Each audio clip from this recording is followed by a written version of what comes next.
quick recap of where we left off last time and what we're about to go into now. As a bit of a lore dump before we get into this quick little one-shot short thing. I'm skeptical of a one-shot because I don't think it's going to be a one-shot, but it's not going to go. It's not going to be more than 1.5. I'm hoping. Anyway, last session you are having dinner. As the second course was being served, you were trying to get Lithicus to give up information on his plan to consult and have pictures young, so that he could sort of reveal this info whilst the Sultan was invisible in the room. So far, Mittens led the Sultan out of the room to distract him, and you began preliminary conversation. Point. Lithicus pulled a copper coin out and cast detect thoughts upon the party, which revealed his plan to him. So he was very evasive in answering many of your questions. When the young Sultan entered the room invisible, his plan was foiled because Lithicus knew he was coming. However, thanks to some very good thinking on your feet, you diverted the conversation to the portal stone he gave, which made him very, very nervous. You convinced the Sultan that a demonstration of teleportation magic would be fun and would only take a quick second, which the Sultan seemed very, very excited. You opened the portal there in the dining hall, and that's when Lithicus tried to charm you all, forcing you to enter into the portal using a mad suggestion spell. Those of you who failed found themselves atop a mountain in a blistering snowstorm, thousands of miles away from Abercatcher. Those that succeeded found themselves in combat with Lithicus, who proved himself a somewhat capable sorcerer, but nothing in comparison to all of you who took him down in 2 rounds. After facing some frost salamanders, the members of the party that were taken through the portal returned. Lithicus was revived, and all was explained to the Sultan. Sultan, now devastated, demanded Lithicus be thrown in the deepest depths of the dungeons, and the Sultan left alone to think upon the events of the evening. The next morning, you were thanked by the Sultan with a lot of gold, 3 powerful magic potions that Lithicus had previously made for himself. The Sultan told you if there was ever anything you could do to help, he would lend it to you, and you made a good friend in him and the city of Abercatcher. Now that's all well and good. That's all lovely.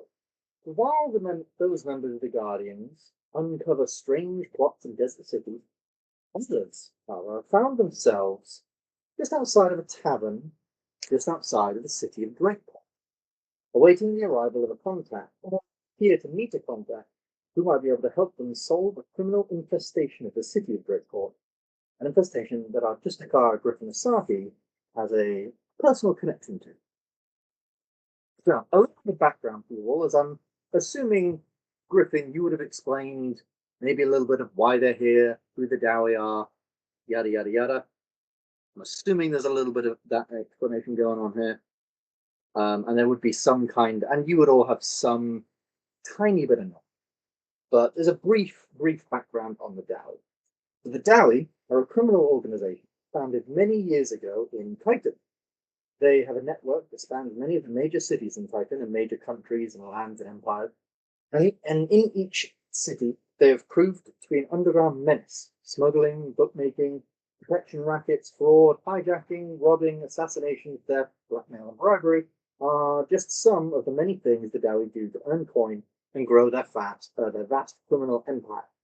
About 2 decades ago, Dowie decided to expand their organization and take it across the seas all the way to Ambyr, where they claimed the city of Drakesport as their home. Now, Drakesport has always been a city on the brink of collapse. A working-class city filled with factories, shipyards, warehouses, and slums, Drakesport has always struggled with rampant crime in the city.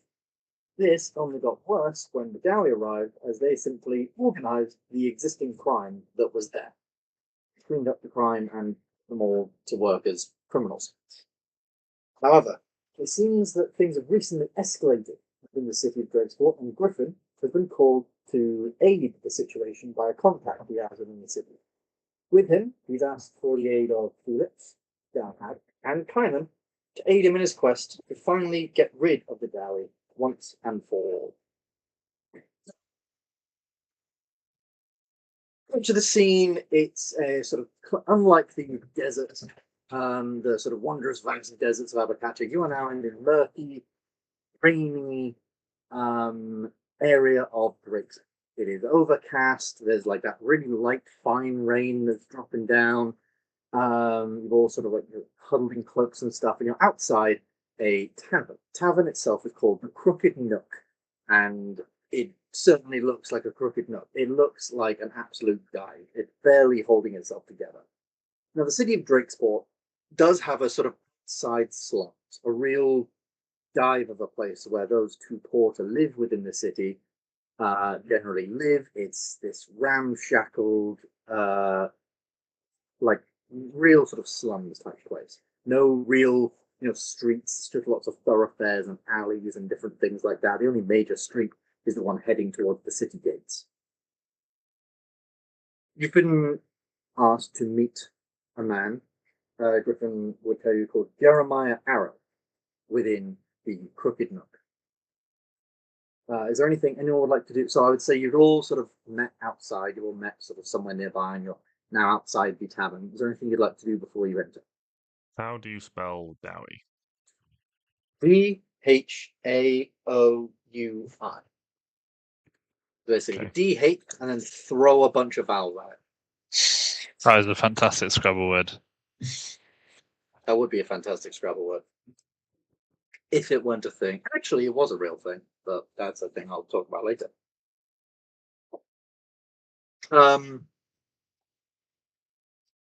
Yeah.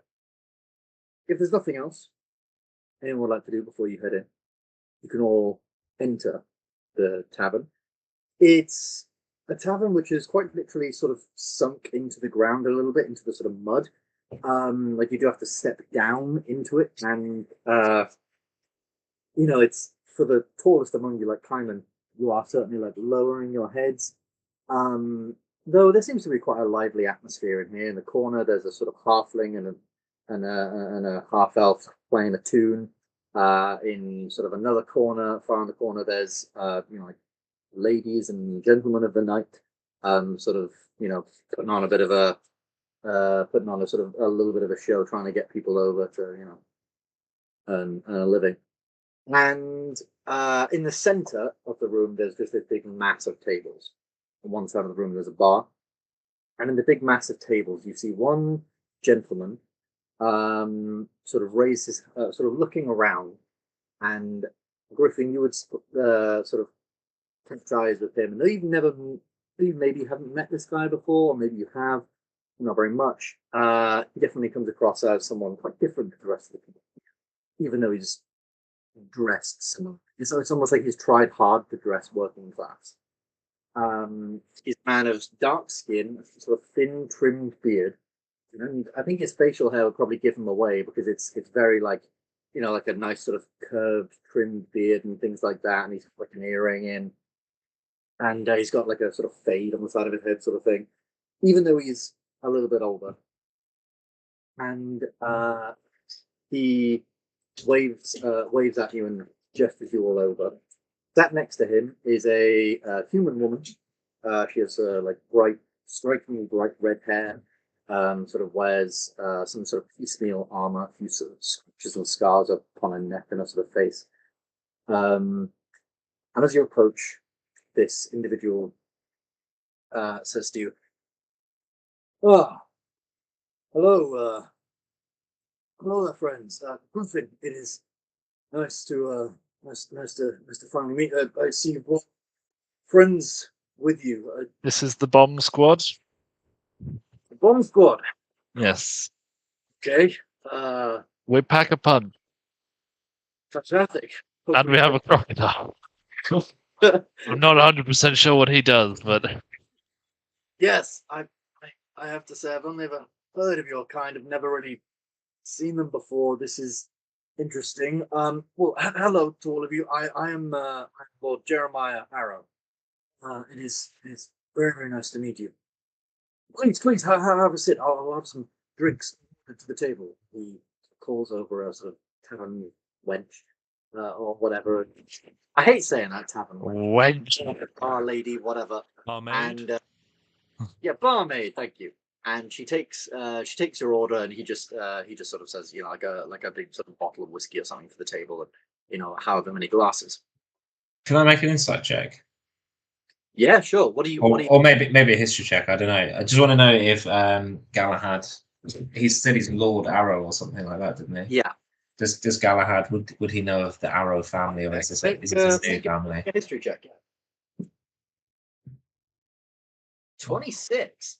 Yes, the Arrow family have been around for a long time, and maybe in your travels way back when you were facing off against Yara's forces all around the country, you met a Lord Arrow, and the Arrow family did once upon a time run Drakeford.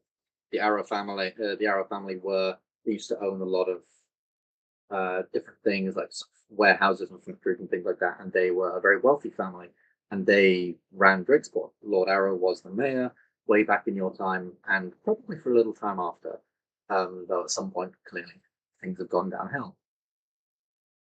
But yeah, he seems to be, and in terms of an instant check, I mean, he seems like a nice enough guy. I mean, he made one, but just from first impressions, he seems like a nice enough, quite happy guy, considering the circumstances and where he is. Yeah, he certainly seems like a decent enough. Drinks. Well, while the drinks are being brought over, he says to you, I'm very, very happy you've come, and you've come just in time. The city's under, well, quite a bit of threat. They probably won't have told you this in the capital. It's been all very hush-hush, but last week the previous lord of Drakesport had an accident, as you would call it. I believe, and many seem to know, the Dowie were behind this accident. I think the Dowie are going for power now. They're coming out of the shadows. Their leader, Fenric, he's going for the Lord of Drakesport position. If he had that position, that would mean, well, he would own the city. Anything he wanted to do, he could in this city and beyond. I mean, this is how things, I've done my research, this is how things go with the Dowie in Titan as well. They infest the city and they slowly build themselves up to lordship, to mayorhood, and then they expand. From there they expand to the next, to the next, to the next. We can't let him live to the elections. Elections are next week, and undoubtedly he's rigged the entire thing. He has the guard, he has much of the local policing and law force. Most people either bribed, blackmailed, or just persuaded to join his forces.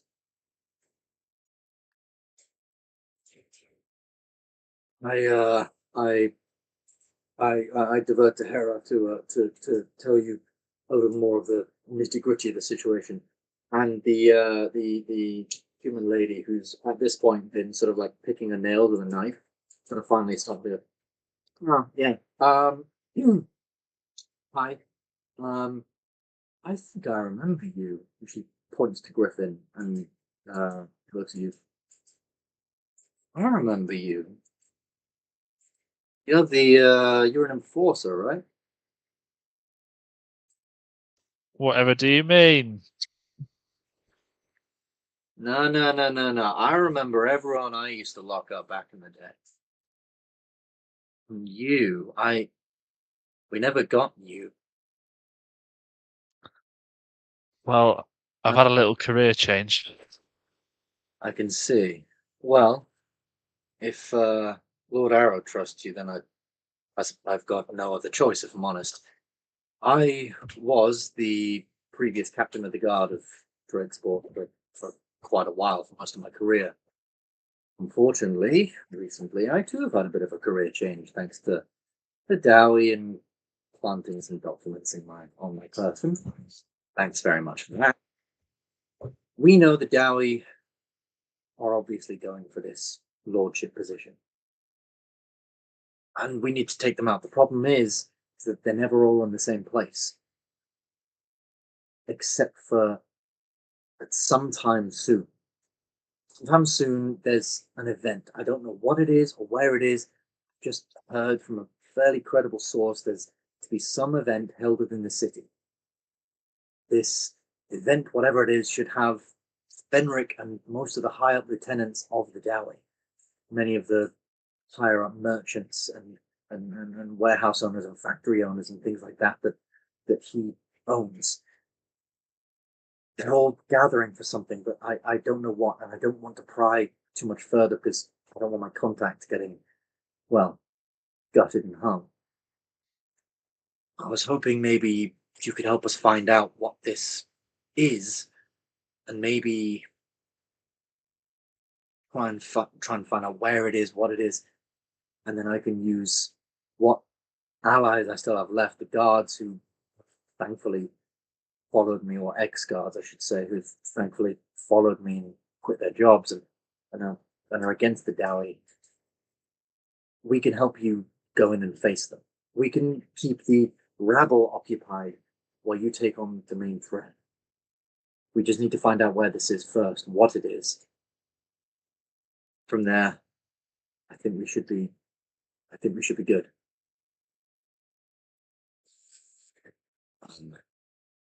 Any questions or anything, or we just leave you to it? The drinks are finally given, just like a large bottle of whiskey and a bunch of glasses. Infiltrate, communicate, exterminate. Infiltrate, communicate, exterminate. Okay. Nice and easy. This is bread and butter for the bomb squad. Sounds good. I'm glad to hear it. Well, in any case, going right for a job like this, Griffin. I've developed a taste in expensive projects and Yeah. need to fund them. Well, I found when it comes to pricing, it's all about how you frame it. And forgive me, Lord Arrow, the way I'm framing it is we're saving this city. Now that comes at quite the cost these days. And we're experienced. I can show you our resume. You know, I work in the capital. Even people here have heard, that their capital city has been attacked by undead, and individuals such as yourselves saved it from that fate. So I don't think I need to hear any form of resume. Don't worry. Any riches you find, they'll be yours to keep. Any of the, I mean, I would appreciate if you left, some of it. I do have a city to rebuild and save. But certainly a large amount of the portion will go towards obviously the heroes of this city. Certainly. Who knows? Maybe you might even get a statue or two. I know a man that would enjoy that immensely. It's a shame he's not here. That is a shame.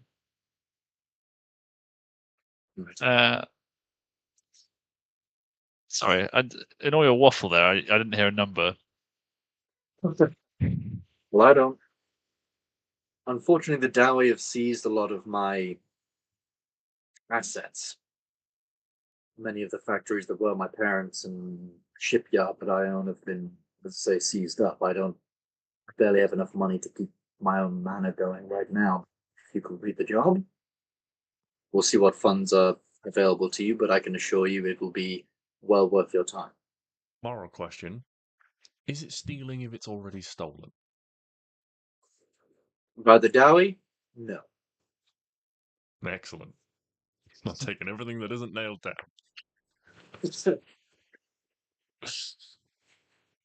I notice this is a somewhat godless place. Another condition would be that once the job is finished, you must build a temple to Pelor. Oh, there is a temple to Pelor in the city. It's just It's a fucking mess. Yeah, it's used as more of a toilet. Maybe Damien can clean it. Is Damien Yes. here? Good character building. Damien, I did not discuss. Well, we cannot have him steal another boss kill. It's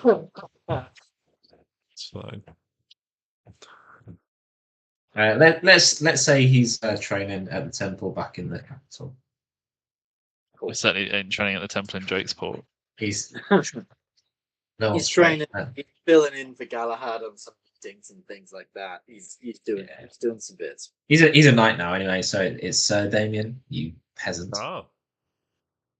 We knighted him at the end of the last campaign. We did. Not a We fucking did. juice the car, is he? He's Damien Sunguard. Or He's the Sir Damien, or whatever. Sir Damien of the Sun Guards. Indeed. More like Sir Damien Barely Hard, am I right? Right. I hate that prick. Arrow for Hera. Sorry, was that the name of the wench? No, Hera is the name of the ex-captain of the guard. All right. The one that had you sussed. Oh yeah. Yeah, I've got a long list of bad shit I've done here. indeed. I'm not going to be very popular. Indeed. Right, we'll go infiltrate, communicate, and exterminate. Cool. Oh. So The here's job here's is fairly vague. Do you know anything? Like think any we know what's direction of happening. where to would be a good place to start? think we know what's happening tomorrow night. Okay, so we don't have long. No. Unfortunately that's all we've got to go on. But I we know trust some that places. you are very know some skilled places. individuals, and that may prove a bit of a challenge of skill, or a skill challenge, if you were. I believe it should be nothing compared to some of the things I've heard that you've gone through. So, and with that, I'll explain to you how this is going to work. So, obviously, this is meant to be a really quick thing. So we're not going to RP through most of the stuff that you're going to do. But imagine, right? You guys have before you a big city. Think like Birmingham or London in the sort of Victorian England era. Lots of factories, smog, shady people on street corners, lots of pubs, working class people, slums, things like that. Right? Imagine all of that in your mind, because this is where you guys are going to get to be a little bit creative here.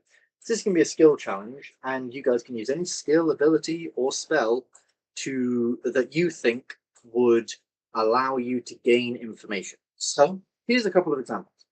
If Oramus were here, he could use his Mask of Many Faces to disguise himself as a member of the Dowie, and then maybe a persuasion check to try and sort of convince to get some information out. Is it too late to change character? The Dowie.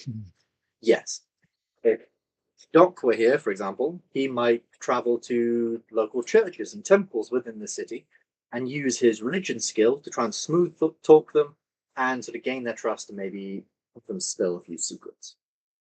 Or if Glendon were here, he might use a sort of powerful spell to scare some of the Dowie members and threaten.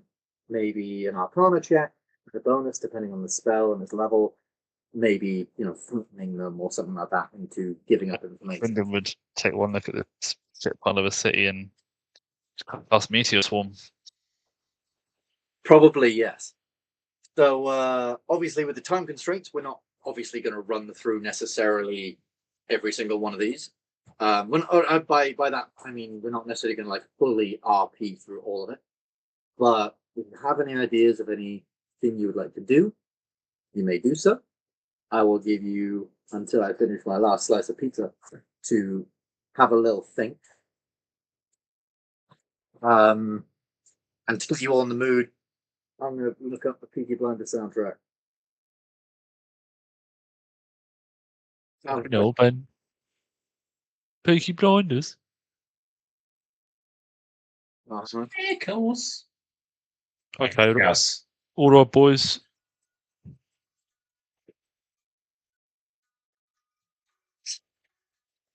Ooh, tinny. It's not coming through at all for me. You're not missing much. No, you're not missing anything.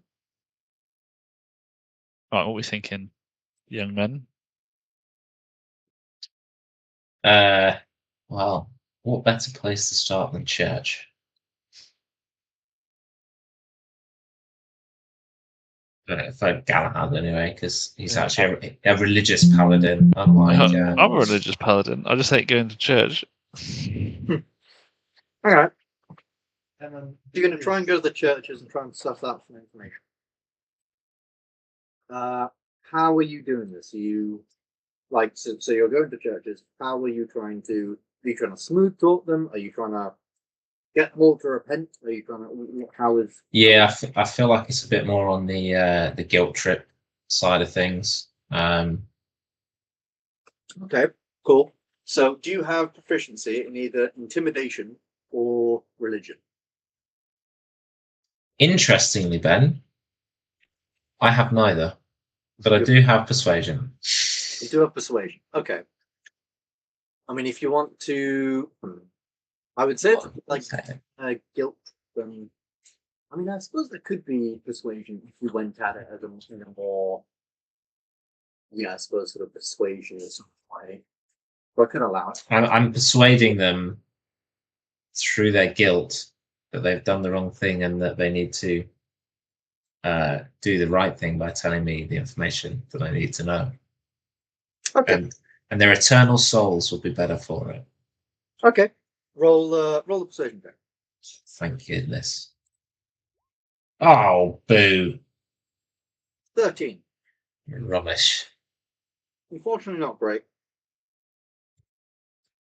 You maybe manage to sort of get one or two people to blab, but unfortunately, it's not a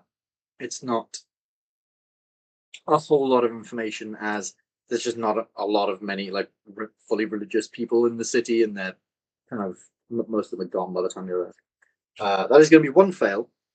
Anyone else have any ideas as to what to?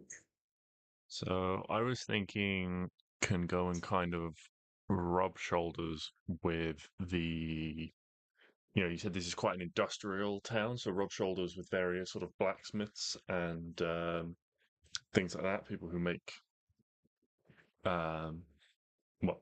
stuff out of metal and things, and try and see what they know, thinking that they might know things about where sort of places are ships and stuff like that. If it's a criminal organization, maybe they're being, they're either being sort of taxed, and they might know a bit about sort of, who does that, so I can find someone to follow or question, or, maybe they have to send stuff to places because they've got to produce something as well as like additional to hit out the Dowie and stuff like that.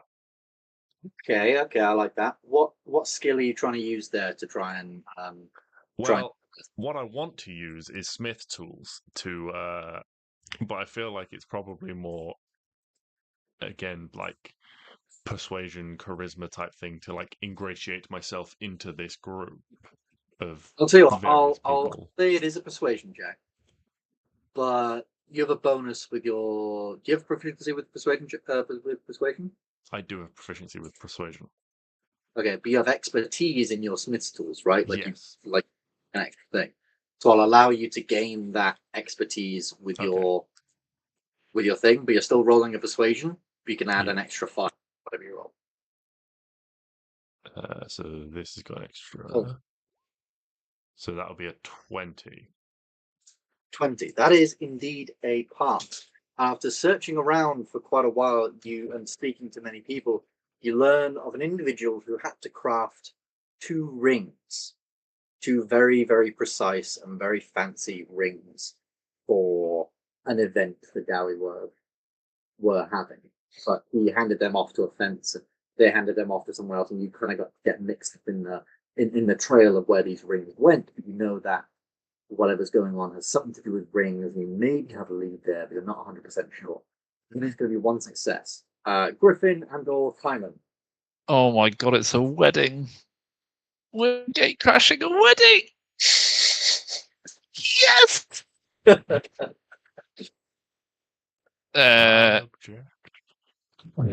Yes, yeah.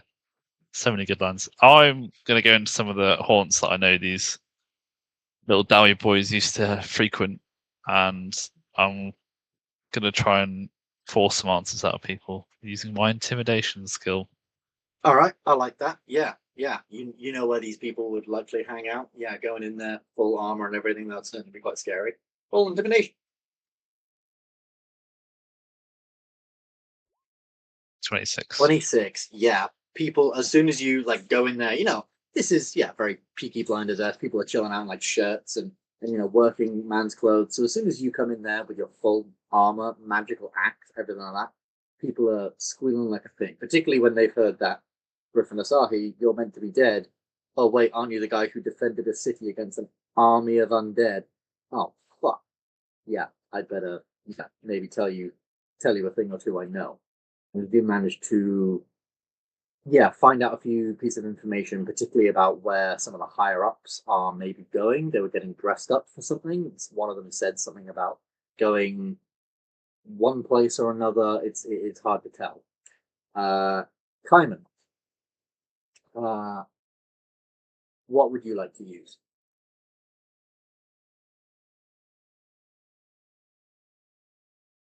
Well, think about what skills are you good at?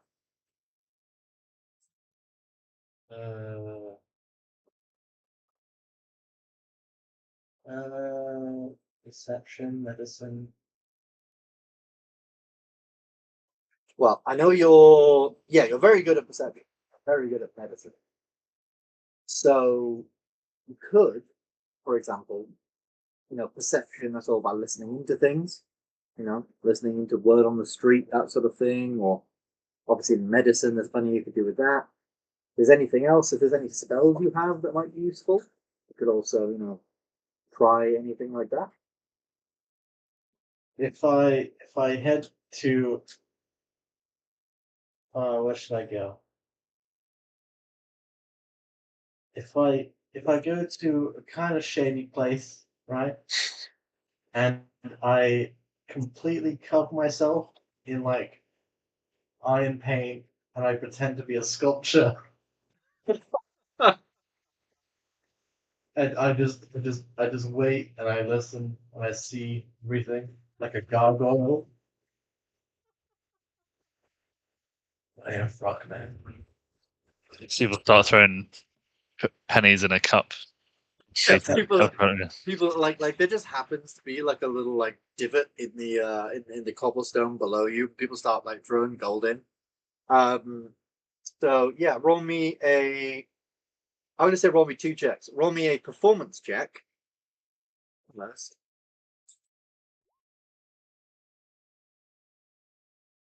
That's a 6. Okay, unfortunately don't. No one throws you much.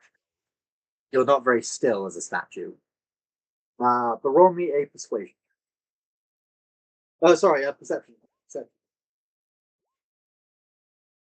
29 on the perception check. So it's as a couple of people come around, it's a bunch of kids, and they're coming around, and instead of throwing the coins in your thing, they're literally throwing coins at you, like, haha, make fun of the massive lizardfolk, Max. These kids are literally just like insulting you, using curse words, all this sort of stuff. They've got mouths like sailors, these children.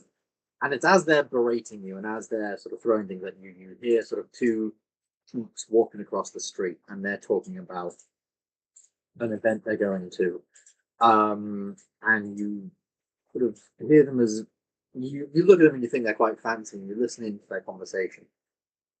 And that's going to be 2 passes and 2 fails. But the 2 passes were plus 20. You passed much higher than you failed.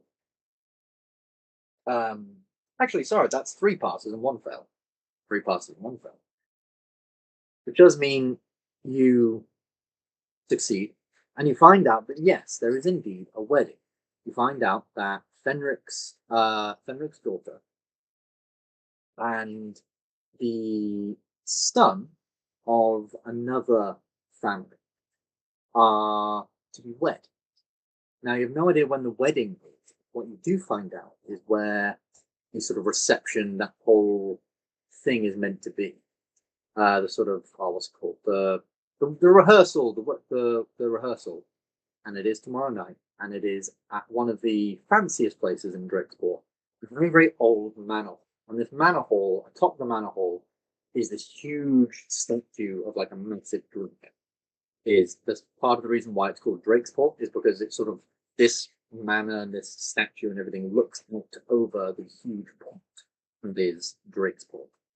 Like looks out over the shipyards and everything. Is just up on a hill, sort of near a cliff, and you find out that is where they're to be tomorrow night. With that information set, Hera gathers her forces and prepares for an assault. She asks her men to meet her there, and you guys manage to sort of move through the streets, and you all gain a long rest as it's the next night. Is there anything anyone would like to do to prepare for this situation? Ben, those two things I messaged you about. Yes. I'm not really expecting to find them here, but can we say I found them previously and bought them previously? Yeah, sure. So I forget what it was. It was Ring of Cloak Spell of Story and Ring of Protection. Cloak of Spell Story. Cloak of Spell Cloak of Protection. I'm going to say is let me look it up. I've forgotten what rarity it is.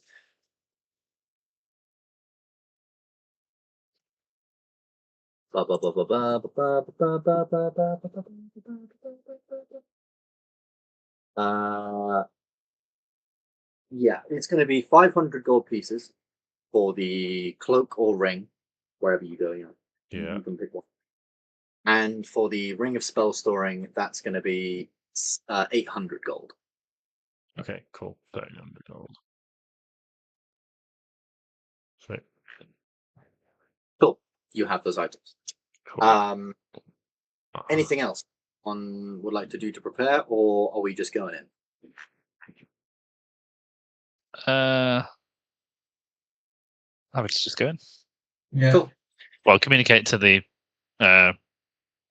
Lord Arrow and Hera. Yeah, Well, of course. They've been. I'm assuming you gathered this information, came back to them. That Hera then goes out and tells her forces where to be.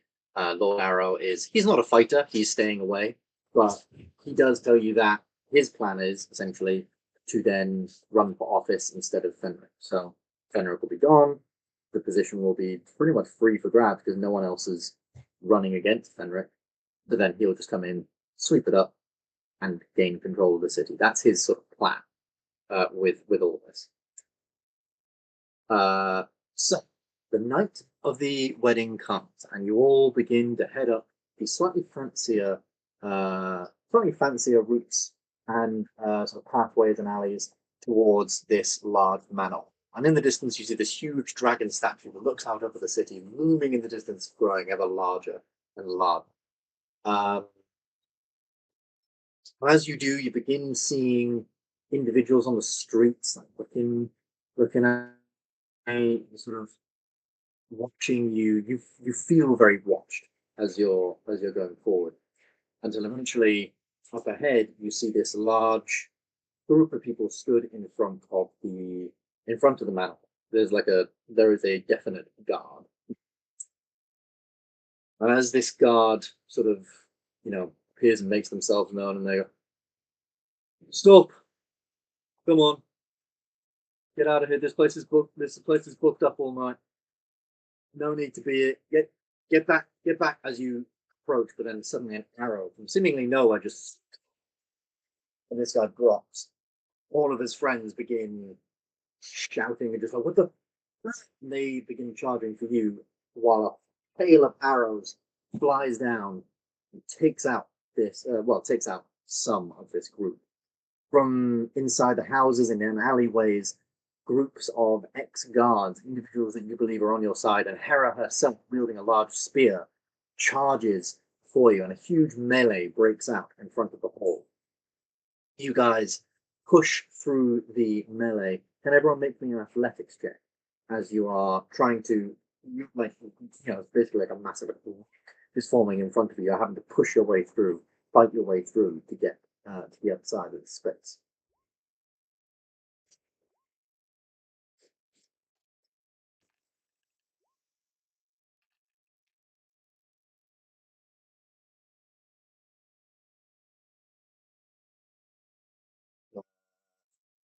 Galahad, 21 athletics.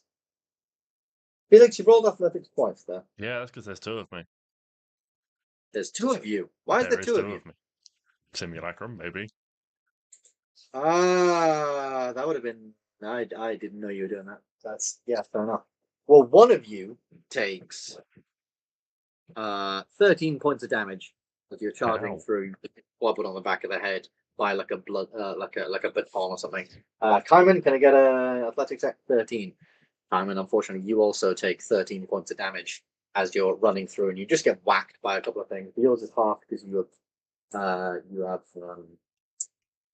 resistance to non-magical bludgeoning, piercing, and slapping. So you only take 6. You push through this space. There's like 2, like bratty sort of thugs at the doorway. They come at you, but you guys easily dispatch them as you run up the stairs. I'm sure it's probably a competition between Griffin and Galahad as to who can take them out. I'm imagining the newest Suicide Squad movie when you've got Idris Elba's character and John Cena's character like going through the camp, like taking out people, having a bit of a competition. Imagine it's sort of like that kind of thing happening here as you guys are pushing on. No. Yes. You push into this hall. It's quite an old building, but it's clearly been sort of done up over the years on the inside. There are, lots of sort of wedding banners and things like that being sort of strung about the place. There's lots of sort of plants growing up the sides of the walls and things like that. Beautiful sort of pink, purple, and blue colors. And pushing through several more of the halls, you kick down one of the doors and you hear, "If anyone should disapprove of this marriage, let them speak now or forever hold their peace." As you enter a huge hall with a domed glass sort of ceiling all sort of around you. Well, ceiling is made of stone, but there's this like glass all the way around the sides. A beautiful view of the city of Drakesport out upon the hill. Inside there is a piano, like right in front of you, like a large grand piano with a guy sort of playing a sort of low melody. In the far end of the room, there's a sort of set of like violinists and several people playing different things like that. And there is just this huge hall filled with people. You don't see rich people that you've not seen in this city. No one has even half the amount of money all these rich assholes have. And at the head of the procession, you can see a young man and a young woman being married, and this priest is there. He says, as I say, "If anyone object to this marriage, let them speak now, or forever hold their peace." Oi, you cunts. There's a- there is a- Billy Butcher. there is an audible gasp throughout the massive hall as suddenly the room like goes to a quiet and every eye and head turns in your direction. The guy on the piano suddenly like falters on a key. Oh, and he sort of hides behind the piano. Hello, you're not welcome today. Please leave. This is a private function. Bear in mind you're up on a balcony. I like show you. Back. Whereupon you back. So, if you guys would like to place yourselves way down at the bottom on the blue rug. Where is the cake? What? This would be way somewhere over here. Big. Can you do that? You just grab your character sheet and drag it onto the thing. What? That's my cat.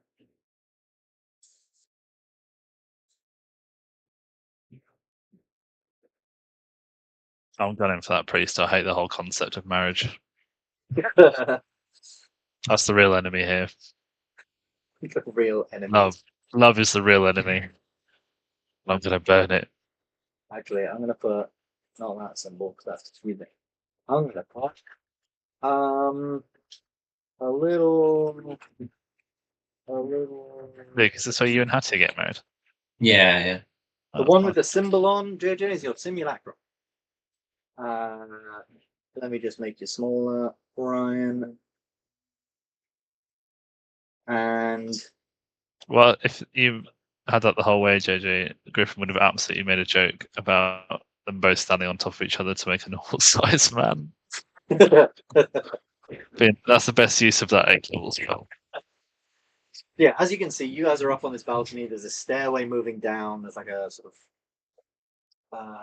this red carpet leading up to the people. And you hear a voice coming from a very familiar character to you, Griffin. This, well. Isn't Mr. Griffin Asahi?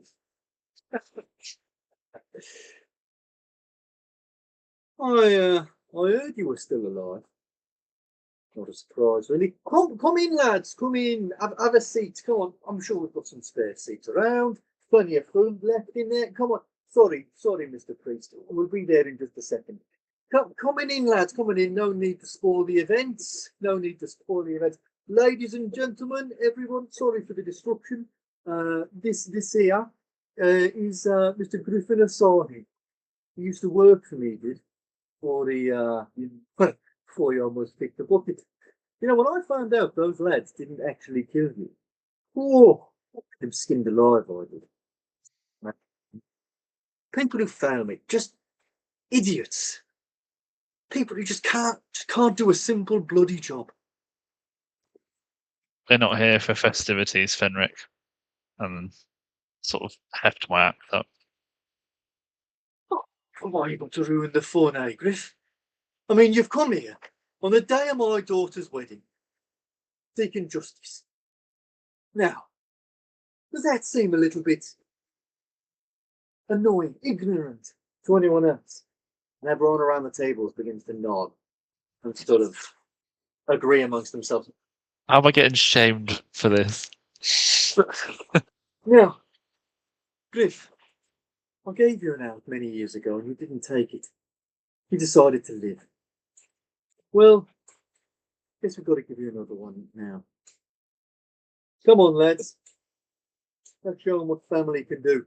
And suddenly you watch everyone in this wedding get up out of their seats and they're pulling knives from the table. Women are pulling their dresses apart and pulling out handles. Men are sort of shooting cane swords.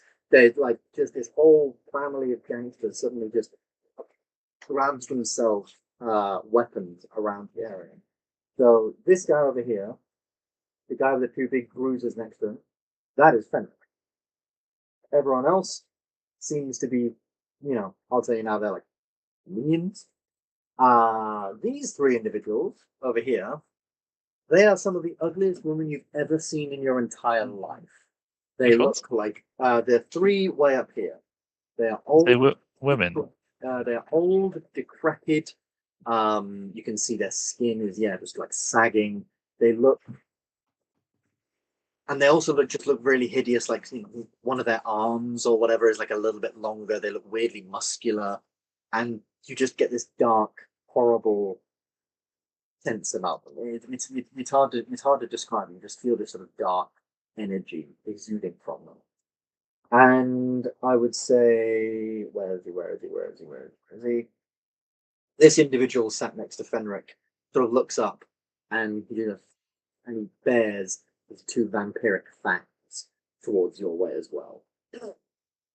And I think with that, as the music, the people in the background, the musicians begin sort of playing this very sort of battle tune, it seems, to go with the whole vibe of the evening. Welcome to the Jungle or some shit begins to play. Can everybody roll me some initiative?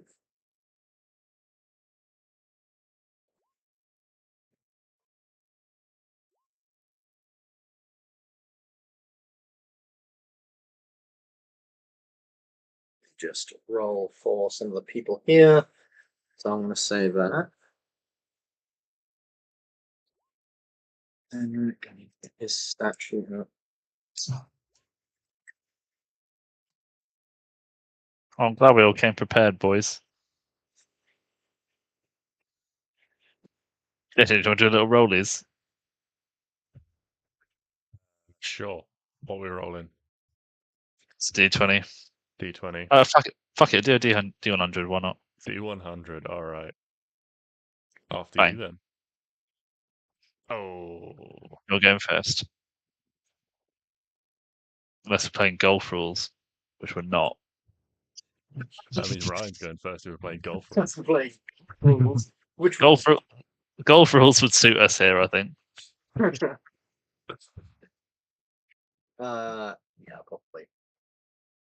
Right, so how are we looking at our initiatives? I'll get them written up just once. So, in terms of you guys, it was you guys first. So what we'll do, I think we'll finish up this initiative, and then you guys actually, while we've just done initiative, so that we can just get the fight all done in one. Do you guys want to take a break now while I just sort out the initiative and get the enemy initiative rolled and stuff like that, and then we'll be drinking 5 minutes and we'll be good to go. Sounds good. Yeah. Sounds good. That works. Awesome.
hell. There's quite a few people in this initiative.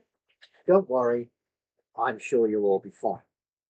I've taken some steps to ensure this should be speedy, and you've all got lots of spells and all sorts of things. And I didn't even account for there being 2 Felixes. But here we fucking go. Just to make it more complicated, Ben, Felix 2 is actually first. Fuck you, mate. I was There we go. Luke. Yeah, that was exactly like Luke. Perfect.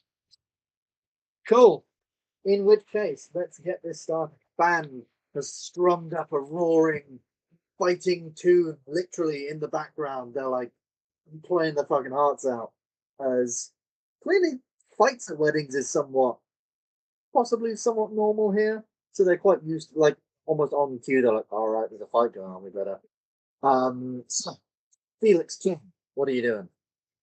Even the piano guy at the top is back to the piano. Felix 2 is going to do Felix Classic and start out with a Blade Song to Blade song. get that speed as a bonus action. You're going to be okay there. Those 2 people. Specify that you're actually singing. Yeah. So there is like whenever Felix fights with a Blade Song, there is always like a constant just like chant in Dwarvish going on. Oh. Not Dwarvish, sorry, Oh. Gnomish. I don't know if you're like a Michael Jackson fan or. No, it's just a Yeah. mixture of like Gnomish What and is- Giantish. You've been hit by. You've been struck by Felix. Felix possibly. That fits actually. I was more thinking he was just going to be going around the battlefield like fucking moonwalking the sequence.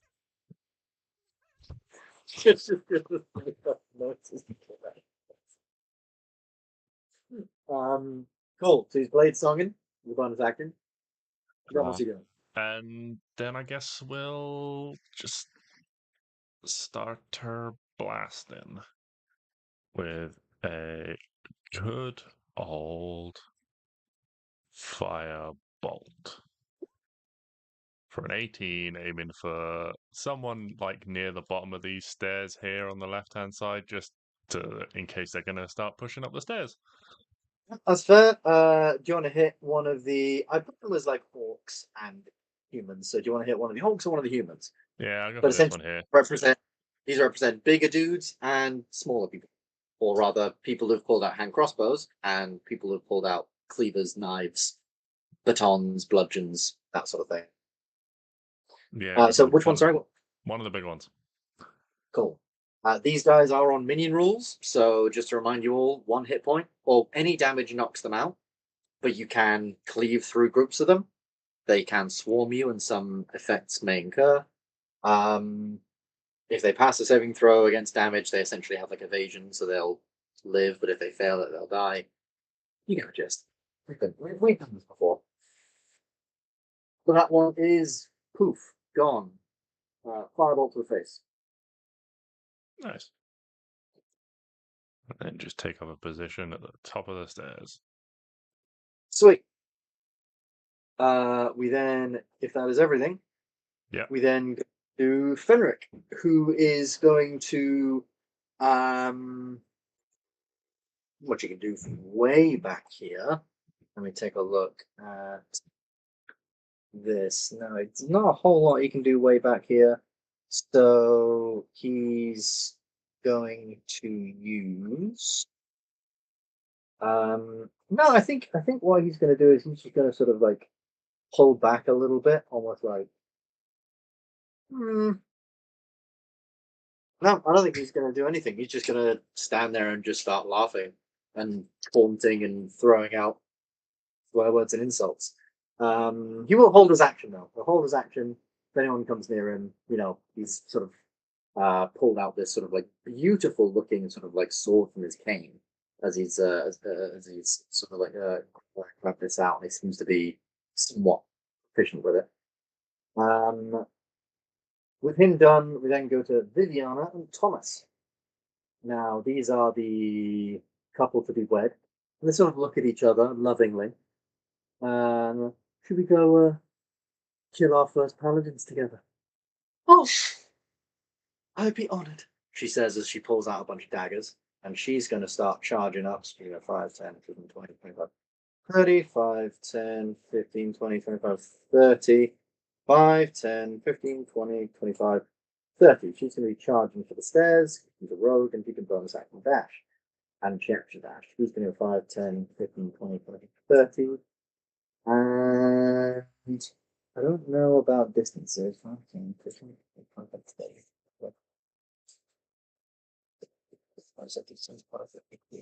No, he's not going to be able to do anything, so he's just going to charge. 30, he's going to use his action to dash up there. And that's going to be then to Count Rodin, this vampiric-looking individual. 30, 35, 40. Now his ability is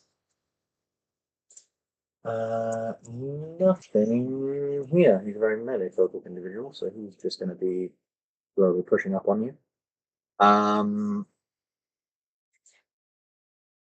That's going to be them. So after him, it would be regular Felix. Regular Felix is going to start a 2-part harmony with a blade song as well. Love it. And he's going to walk up to the edge here, reaches into like a deep pocket and pulls out Felix's pistol. But for those keeping track, this thing looks very, very different now. It's much larger and longer and has a like glowing section near the trigger where like a large blue crystal has been mounted within. And he's just going to take a shot at one of the guys in front of him. Yeah, they're about sort of 20 feet down, I'd say. These stairs are quite large and they go down. That's a 16. 16 does indeed hit. For these guys down here, you've only got a 15 to beat. Okay. I'll just say that like blank slate for the minions, like all minions, 15 beats it. Just okay. so first guy, pop to the second skull. shot on the second one. 22 takes her out as well. And there is this like when he shoots, there is now this like pulse of light from the crystal before the shot is fired. This is now this like energy shot rather than this bullet. Nice. I like it. The three sisters, the three I'll tell you now, they're three hags. They are all going to just need to look up a spell because they're spellcasting. I just need to look up the distance of it. Right, awesome. So they're all going to run up and you watch they go 5, 10, 15, 20, 25, 30.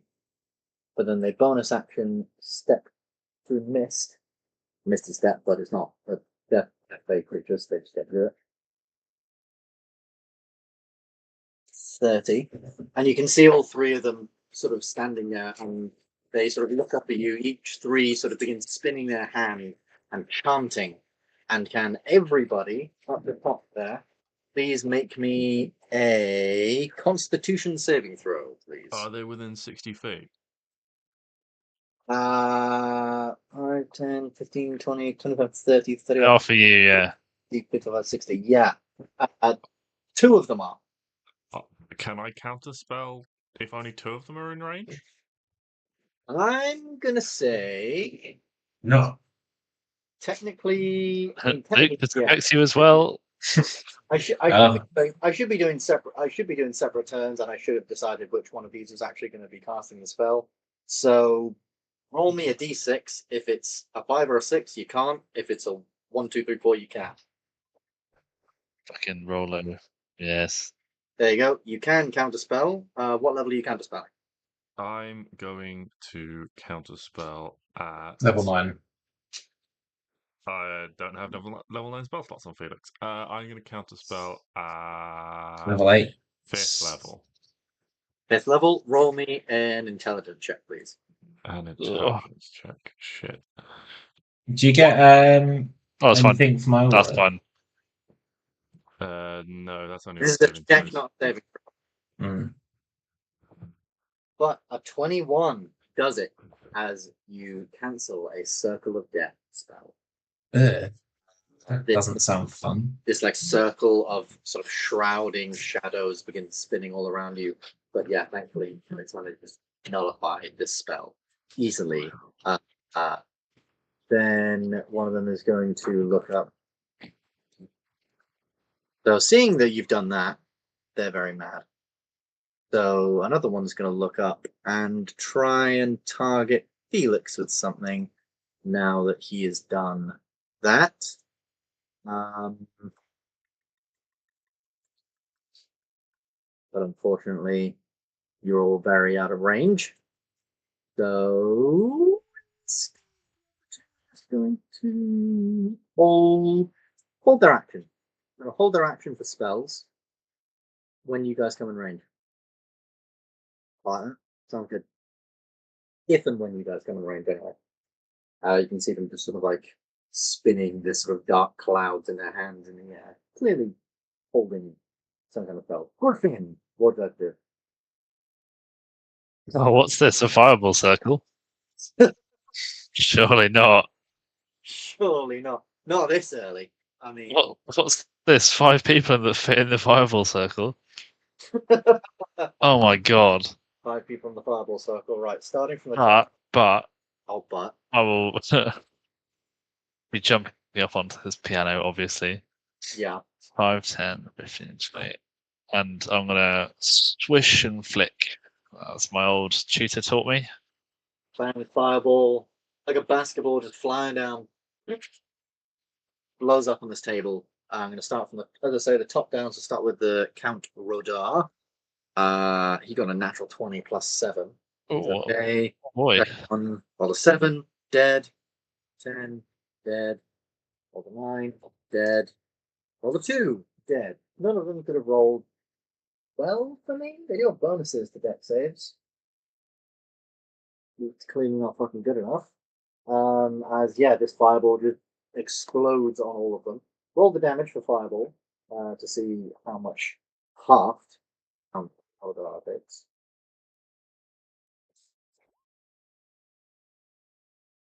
Not bad. So he takes half damage to 15. Nice. You see him sort of pull up his cloak, and then he sort of hisses at you with 2 long fangs, eyes blazing, looking towards you. Nice. Then we go to guests 1. These are going to be the many minion people who are going to guest 1 are going to be the brute guys. So just bear with me.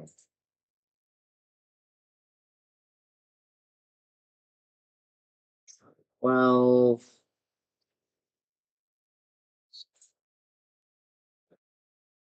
12.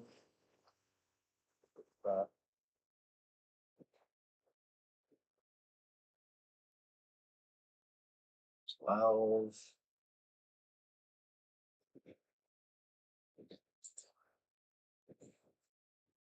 12. Right, that's going to be them. They're all dashing. Timon, what you doing, buddy?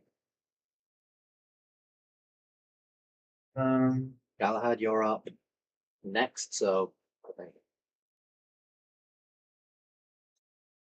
I'll be over here. Wait, I'm reading. Uh-huh. No, I'm not reading. I'll be here. And I'm just gonna throw a javelin. Throw a javelin. Which one? The unlucky guy right below me. Unlucky person right below you. Alrighty, roll to hit. 16. Nice. Throw it down. Javelin just skewers straight from the just like from the neck down through the chest. Gone. Nicely done. That is your action. Any bonus actions? Any more movement? No, that is all. Perfecto. Then we go to the other guests. and they each begin calling out things that you need to get closer.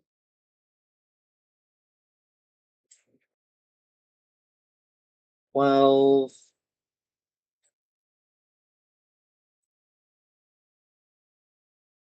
12. Oh, bring them to me. Bring them to 12. me. Let them come.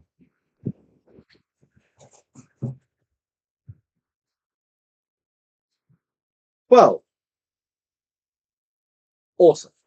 That's basically all of them just dashing up the stairs towards you. Nice. I never did the priest guy way up there. He'll go on someone else's turn. Galahad, what you doing? I'm going to move to here. That is all of my movement. I would like to use my Channel Divinity Champions Challenge as a bonus action. I'm not going to do that because I don't think they're within 30 feet. Fuck.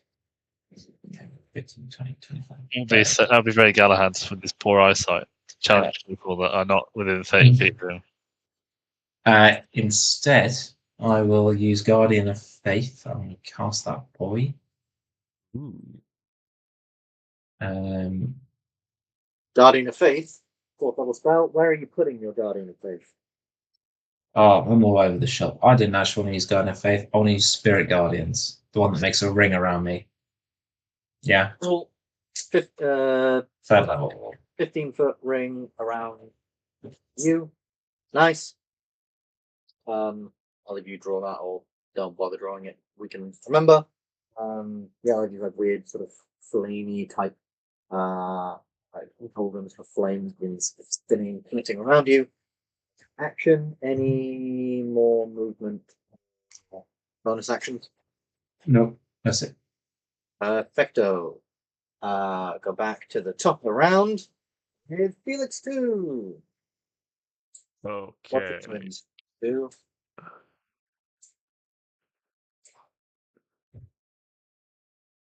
So, Felix 2 is going to move 35 feet.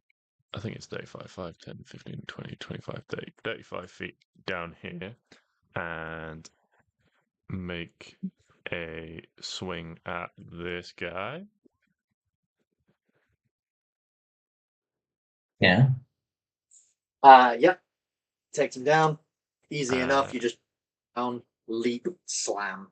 Yeah. And then as a blade singer, I can substitute one attack for a cantrip, so I'm then going to firebolt the next one that's running up the stairs Mm-hmm. for a 26. 26. That takes them out, no problemo. Fireball crunches and just burns out in their stomach as all the momentum they had running up the stairs is suddenly just knocked out of them and they fall back down the stairs. Anything else? Nope, that is him. Awesome. Then we go to Fenric, who is still way back here. I completely forgot, and I'll remember this turn, that Fenric does actually have legendary actions that he could be using. I've not been using them at all. So he's not going to do anything. He's just going to chill. Maybe they are going to move up a little bit just to sort of be a bit more of a, yeah, he's going to move up to like here to be a bit more of a commanding presence. But he's seen a fireball go off and he's very wary of being all bunched up. Viviana and Thomas. Now, that's where things might get interesting. 40 feet. 5. Ooh, you've got thingy around you. Which I can't move to be properly around you because that's bothering me. Yeah, fuck it. She's mad. You've ruined her wedding day. She's going to charge right into it. That did include a bonus action dash, but now she does get to make 2 attacks. And as you look at her blades, they look to be like coated in poison, as if like the scabbards of her knives have this sort of poisonous coating. Quick question. Yeah. I have this. Can I use it? Brace, when a creature you see move into the reach up in the rolling, you can do direction, spend 1 to bear that, make 1 attack. Yes, you can. Cool. I'm doing that. Cool. Roll to hit. Also, Alright. she's got to make a whiz save for Spirit Guardians and take damage. That she does. You are correct, sir. She's got a whip save.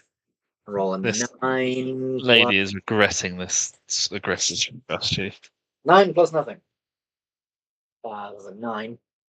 We've just crashed someone's wedding, and you smacked up the bride with your legendary sword dropped in a mountain. Fuck's sake! Yes. Surprise, surprise. That does hit, even if she tries to use a reaction. Alright, so that's a 19. 19. Plus 5 for the superiority dice. Yes, that's 24. Cool. I'm not going to smite her just yet. Not gonna smite her just yet. Okay. Well, she's gonna use. It is her wedding day, after all. At least My take it to dinner gift for to you is I'll allow you to live for a further 6 seconds. I'm trying to decide. No, she's not. She probably knows there's something worse coming, so she's gonna not do that. So her first attack is gonna be a tripping attack, and she's gonna try and knock you prone. So can you make athletics check? Si, senor. Oh. No. He's on the ground. That's unreal. You are on the This sword- ground. This sword is unwieldy. It's balanced. As you slash across her chest, she uses the momentum and swings underneath, leg under your leg, and knocks out underneath you. I got a nat 1 and a nat 20 in the same You did. thing. That's Heartbreaking. that's kind of nuts. Okay. She gets to make an attack against you with advantage. So that is going to be. Thank fuck for that. That's going to be a 27 to hit you. Did you say the first Yeah, attack was a that's- tripping attack, Ben? Yes. So did she just do that, or is that not like an attack that hits that also trips? Oh no, that was I meant a tripping attack, but just her trying to knock him prone. Oh, okay. That was sorry, that was bad. Bad Right. D I for thought me. she was also like a battle master. No. Because That I would was have just trying to make things worse for Luke and say he was going to take some damage on top of falling over. no. I'm not that mean. She does, however, get sneak attack, and that's poisoned daggers. So who am I to say? So the damage from her blade Mhm. does 4 plus 4, so 8 piercing damage, plus 10, 15, 20, 23 poison damage. 23 poison damage. What's the sneak attack? And the sneak attack is. I don't suppose. Oh no, just 12. And then 12 sneak attack. Aura of protection, Ben. Yes. Should that come into play with my athletics? Aura of protection. What? When you get a bonus? No, Isn't it's saving. Isn't it save? Oh, was that not enough? No, it was just an athletics check, wasn't it? Yeah. Got you. Okay. Yeah. Okay. How much? Sorry, was the poison damage? The poison damage was 23, Ugh. and then 12 points of sneak attack damage. Brother. Ugh. 23 plus 12 is 35. Yes. And then plus the 8 original piercing damage. Oh, I've already taken that off. Cool. Yeah. One feisty attack on you. Should have smited there. It's very annoying. I didn't think about this, but yeah, on first turn, she could have done cool stuff. Did she make a save for? She didn't. She failed it. So Oh. roll Spirit Guardians. Spirit Guardians. You are how many? 2D, 3D, 3D8. Yep. Pretty good. Cool. That's her, and then this guy, the other dude, runs 5, 10, 15, 20, 30, and he is within that range, so he's going to look up at Felix too, and he's going to. So she can do that. That's going to be 9 plus 9, 18 to hit you. It does not hit Felix too. Fantastic. Why did my roll 20 just reset? Weird. Doesn't hit him, but 24. He's going to shield. He's going to shield. And finally, 14 misses.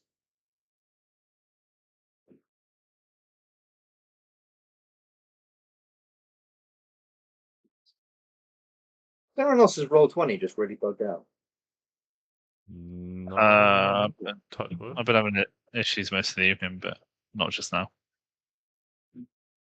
Very weird. I think that's mine. Refresh Anyway. me. While I'm refreshing, can someone check who's meant to be next in the initiative? That's empty done. After Vivian, Count it's Thomas, Rodar. and then Count Rodar. Count Rodar. Did Thomas act? Or was that Thomas attacking me? Yeah. That was him. That was him shooting with. Oh, right, okay. I thought that was the guy in front of me. But yes, that makes sense. 20, 25, 30, 35, 40. He's going to leap on the table. As you see there, and then you can see as a bonus action, he does this terrifying leap, like red mist forms from his back, and he leaps all the way up to here. But unfortunately, that is all of his movement. And as bonus action, he does have action. However, we could get up, but he can see that aura, so he's not going to do anything here just yet. In fact, actually, seeing that aura, I think you go back here, use his action to dash, and then use the leap, get up here. Oh, yes, good choice. Between the paladins. Yeah, that's probably a good idea. Actually, no, I think he's going to stay. Bad. If we'd have moved, you just said we couldn't move back. No, So fuck it. He's staying Yeah, there. yeah. Bad. I agree. My blade itches for this man's skin. That is one of the creepiest things ever said. Yeah. My blade itches for this man's skin. Yeah, Not look even at like him. his flesh or his heart. No, his skin. No, just his skin. We all know why Griffin got kicked out of the Dowie, right? No. He kept skinning people, wearing their faces around. It just got really weird. You know, in the American Office, when Dwight cuts the face off. That's what I do. Is this all because you couldn't cast Mask of Many Faces? Yeah. So that's why I have a big problem with Oramis. This all happened at the last wedding. Alright, what's this cunt doing? He's jumping everywhere. He's just staying down there. What's this? Felix Oh, one. Felix See- 1 is going to cast Chain Lightning on the blue of the three sisters, and it's going to bounce to the other two and to Thomas. So they all Alrighty, need what to they make roll? DC 19 dexterity saving throws. DC 19 dex saves. Well, the original one fails. That might pass. I just need to look at this. Dead bloke. Yes, that will pass. 18 plus 1 is a 19. That just passes. Fails. 19 plus 1, that passes. So that is. Oh, and then Thomas. Thank you, Thomas. So that's going to be 2 fails and 2 passes. 25 to the 45. fails, 22 to the passes. Fuck me sideways. Right. I've got to work out some damage things there. So Thomas is an idiot. He's not dead. He's a fool in love. Fooled around and fell in love. But then 2 of these people passed, so that's what's half of 45, that's 22. Lightning. A damage. Cool.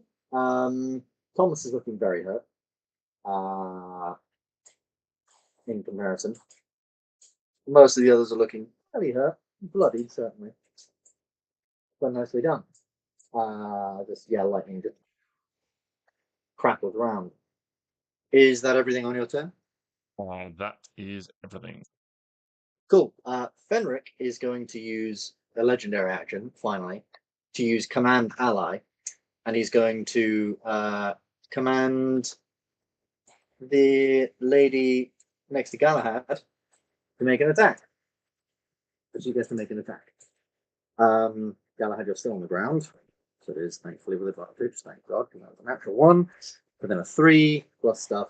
This is a 1 and a 3. How do you miss someone lying on the ground? I imagine like you pull your shield up or something and manage to she manages to deflect the attack away. Imagine it in like Peaky Blinders and Tom Shelby's like no fighting, no fighting, no fighting. It's very much like start fighting, start fighting, start fighting. That's gonna be him. Then we go to. Oh, can I riposte, please? Yes, you absolutely can. Cool. How many already used? Is that a reaction? It's a reaction, yeah. Oh yes, you use your reaction to brace. No, that was last turn. She went. Yeah. Oh no. Hang on. I don't think you haven't had a turn. I've not been in between, have I? Yeah. You haven't been. Yeah. Okay, fair enough. That's the problem with these massive initiatives.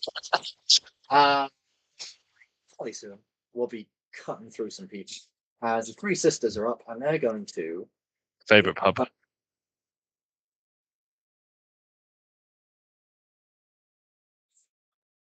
And they're going to look up at Felix 2, Felix, and Griffin. And you just hear, I think I'm going to say the blue one, Roger goes, nice, and spin. And around each of your feet, there's going to be some like spinning, swirling black magic. And can each Do of I you 3. recognize this spell? I'd probably say it would have to be like your reaction to try and think up what this spell might be. It's like warped by like clearly some fey magic. So I'm just going to counterspell it normally then. so what level are you counterspelling it? 3. 3. Roll me an intelligence check. Your DC is 17. That's not high enough. Can I get the 2 Felixes and Griffin to roll me wisdom saving? Felix 2 is going to counterspell. Fucking hell.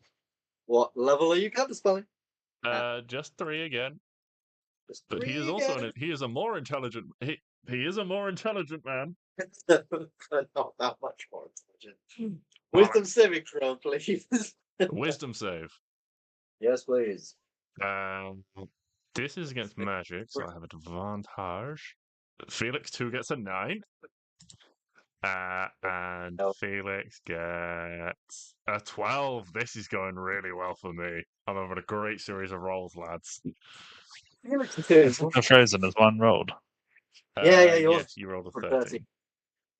Oh, Felix what? 2, suddenly this magic envelops you, and you appear right in the middle of the 3 sisters.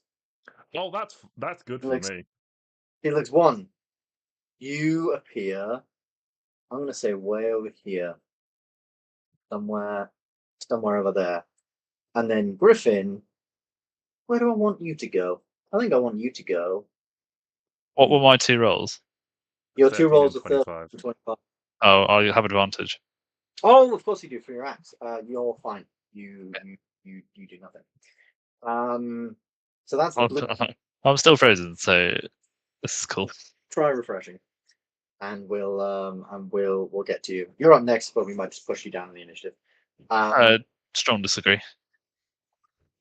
Fair. Then the 2 hags are going to look at the now, Felix right in front of them, and you just see these are clearly hags. They're missing a lot of their teeth, and a wicked smile comes across 2 of their faces as they're going to try and whack you with advantage if they go there. So this is going to be 2 attacks from 3 attacks from each of them. Miss. That's a 27. 27 hits you. Yeah. One hit. So Oh, no. 23. 23 hits Yeah. you. 23 hits me. That's the first set of attacks. And the second set of attacks is going to be a natural 20, Oh god. a 23. Oh no, Felix too, my beautiful boy. I'm gonna need And some more snow soon. 22. Yeah, they all hit. Fuck, he's fucked. Ooh, that's going to be 4 hits and a crit. Great. Yeah, he's super fucked. So, 4. So we'll deal with the 4 hits first. So that's going to be 8. So that's 11 piercing damage for the first Okay. attack.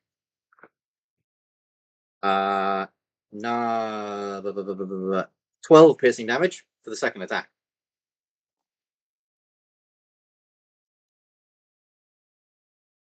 13 piercing damage for the third attack.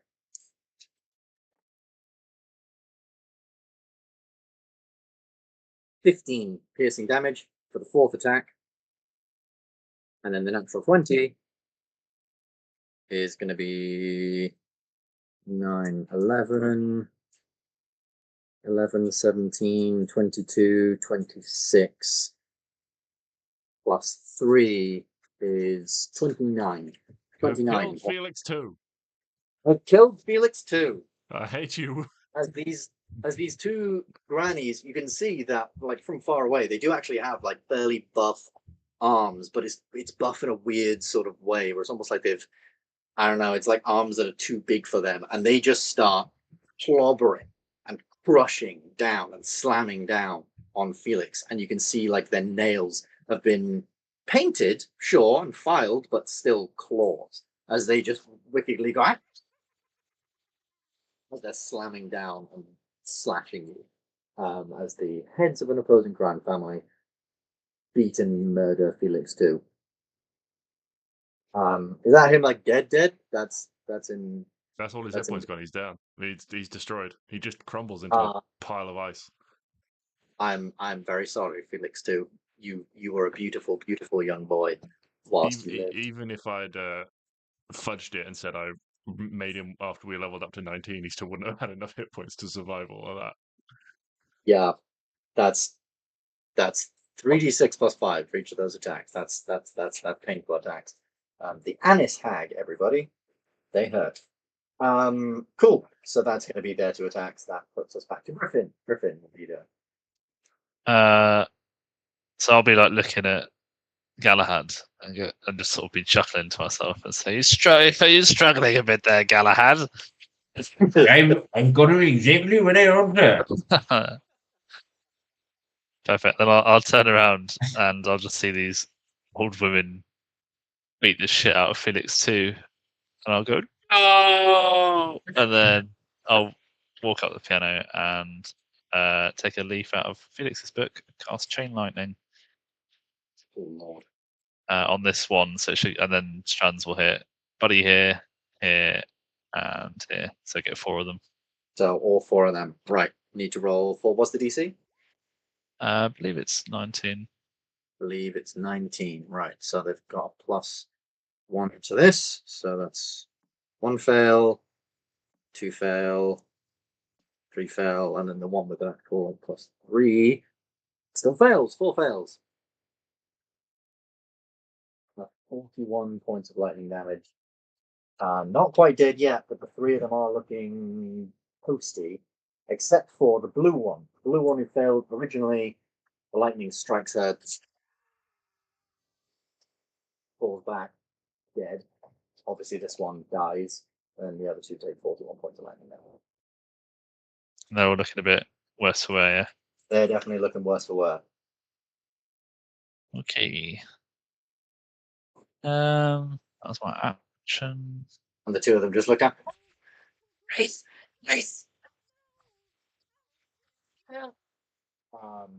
Screaming and wailing at the loss of their sister. Is that everything? I think so. I've frozen again. I think the issue is I pop my character sheet onto a separate tab, and whenever I'm doing any inputs, it's really fucking it. I'm back though. I killed one of them. I didn't see you delete that off the thing. You did kill one. Kind of have a think about what you're going to do, but first it's going to be the guest number 1. And guest number 1, there's not really many left off them, so I'm going to speed through them really quick.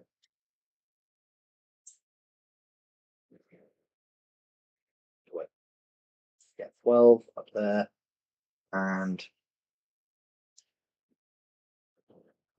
these guys are going to just stop outside here because they don't want to go into the weird magic-y shit. And they're just going to throw, you just watch them like pick up like the knife they've got and just start lobbing them in at Galahad. So it's a group attack, so they get +2 to their roll, as well as all the original bonuses, but they miss wildly. These two like just in the knife, just ding, fuck. That's gonna be them. Then we go to Kaiman. Kaiman, what are you doing, buddy? So how do teleport physics work? How like I've got hither stick. Yes, here's a Vither stick, so it'll be an action to place 2 points. I might be wrong, but so you use an action, you choose 2 spaces, and a portal appears linking the 2. Okay. How can I do it? So, say, I put one teleporter on the floor there. If I jump off the balcony and go through it, and the other one's like here, would I be able to land on here? Land on that one there. I would Yeah. say, yeah, the item says you create 2 portals in a space of your choice. So yeah, it would probably just be, yeah, make me a perception check just to see, because I'm assuming you're going to put one on the floor, as you say, and then put one high on the ceiling. So you're essentially going to drop through one into the other. It'll be like that. So I go into that one, and the other one's on the floor there. So I come out from the floor Oh, there. so you'll go down and then come out and then whack.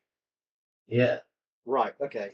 24 perception, you do exactly that. So you create 1 portal, which is going to be the blue one right below you there. Then the orange one, because this is, of course, is going to be right next to you there. And you just pop in through one after the other. The action is now done. The action is spent. And then I fight. And then you bite one. 13. A 13 unfortunately doesn't miss. An old blank. So you go to bite one of them. So I have being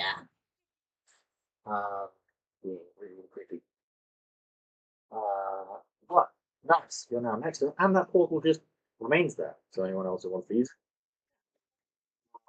Galahad, you will be up next. That's 4 guests. 2. One of them is next to Felix, and just going to hit Felix. I don't think they can. No, they can't. And this one's going to just charge themselves 5, 10, 30, and yeah, try and throw something at Galahad. Oh, it's with disadvantage because Galahad's lying on the ground. No, fails. Galahad, it's now you. You're on the floor. An assassin lady in a wedding dress is above you. Oh, What are you doing? it's like a dream. Can I stand up? You can. Half your movement, you stand up. Can I attack her? Yes. Oh, Okay. must be dead. What was I said about allowing her to live a further 6 seconds? Is it worth smiting? I mean, it might be. I'll tell you this much. She has half her HP left. I'll do a level 1 smite on top of this. Yeah, fuck it, why not? Just tease it. Yeah. Just tease it. That's 13 plus 6. Oh wait, no, that's Yeah, 13 d6. 1. Yeah, 13 plus 6 plus 1d8 plus 2. No, that's a different. What's this? Why are 2 different damage things do exactly the same thing? I don't know, then. So I'm going to take the 13 plus 6. I think you should take this. Yeah, take that one. Yeah. 13 plus 6. So that's going to be 19 damage. This is what happens when you leave me to set up the character sheet. um. Cool.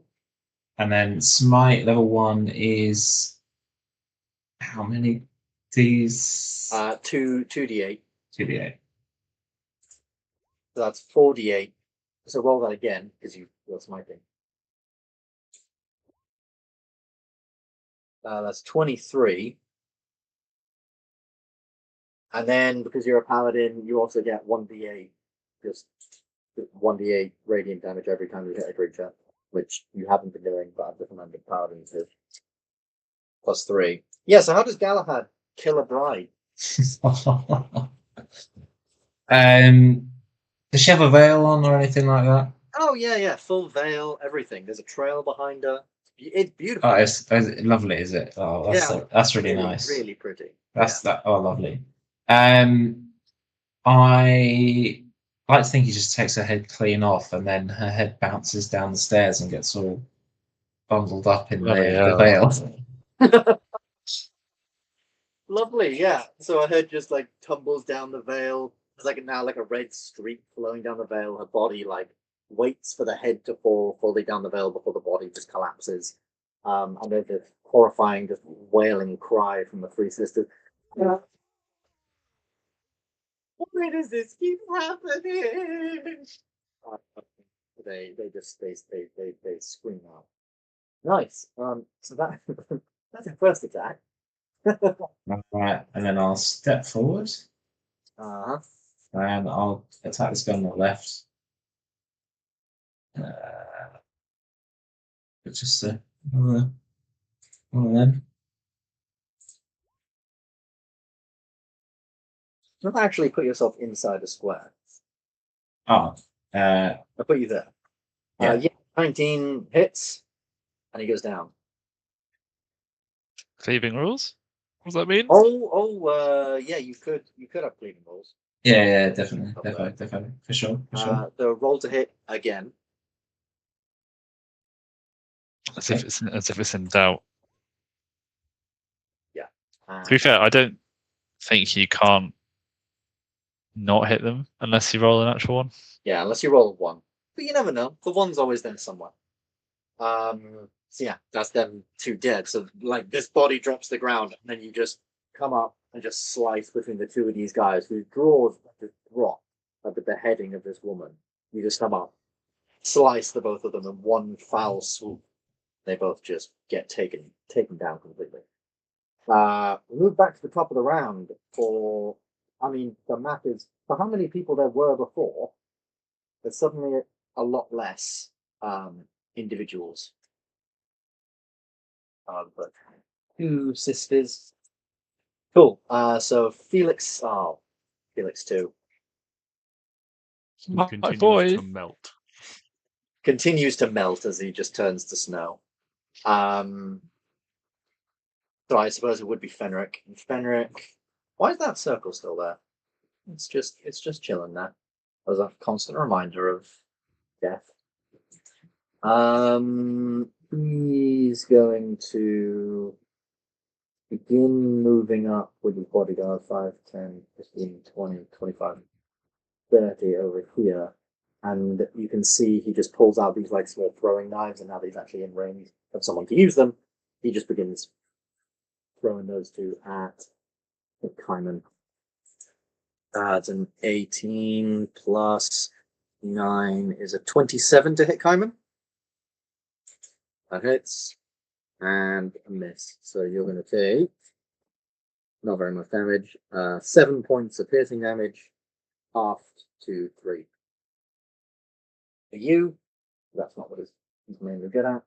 That's going to be pretty much him. I don't think we've had many bonus actions or anything else to use. No. So then it's going to move to Thomas. Thomas has seen his darling wife get fucking decapitated. Is that God's work? Is it, Galahad? Yes. Yes. Yes. Okay. I'm sending the guilty to meet their maker. Yeah, he's not a big fan. He's My husband. Yeah, he's He not did. a big fan of what you've done. He didn't rate my kill. Nah, doesn't Ah. rate it. So he is going to 5, 10, 15, 20, 25, 30, 40 there, and just screaming. This is one leap a bunch of others laughed at you. 3 of actually no. Can you make me a wisdom saving throw, please? As I begin spinning a magical enchantment through the air, this strange green magic, and pushes it towards you. But I definitely get my aura thing for this, right? You do definitely get your aura thing for this, yes. So that's a +5. As a +5. Which is a 15, which unfortunately does not do it.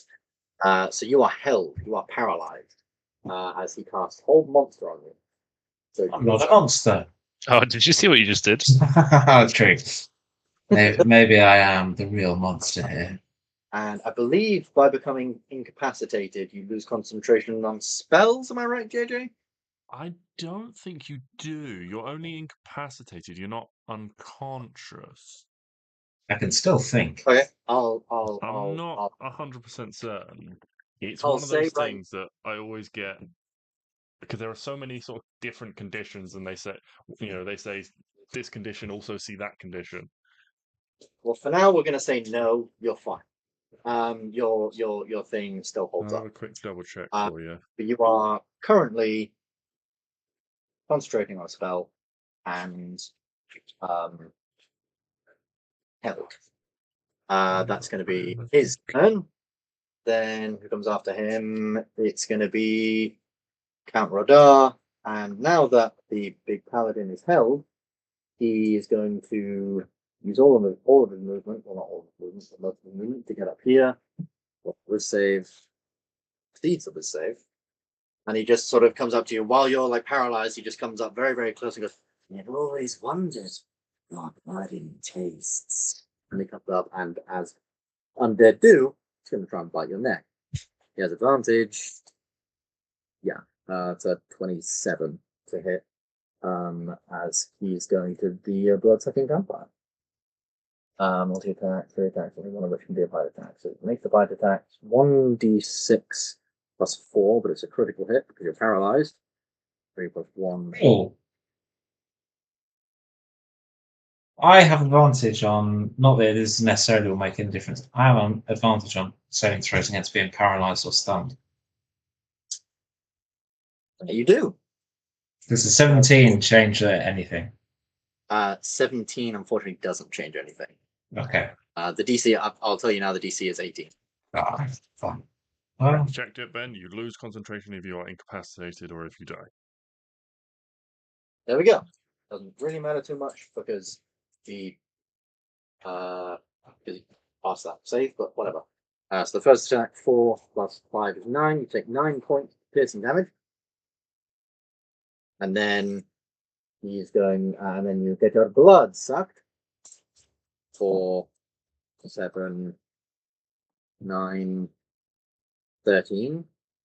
13 points of necrotic damage, which you're resistant to. So that's only 6. And your maximum hit points are reduced by 6. oh, piss off.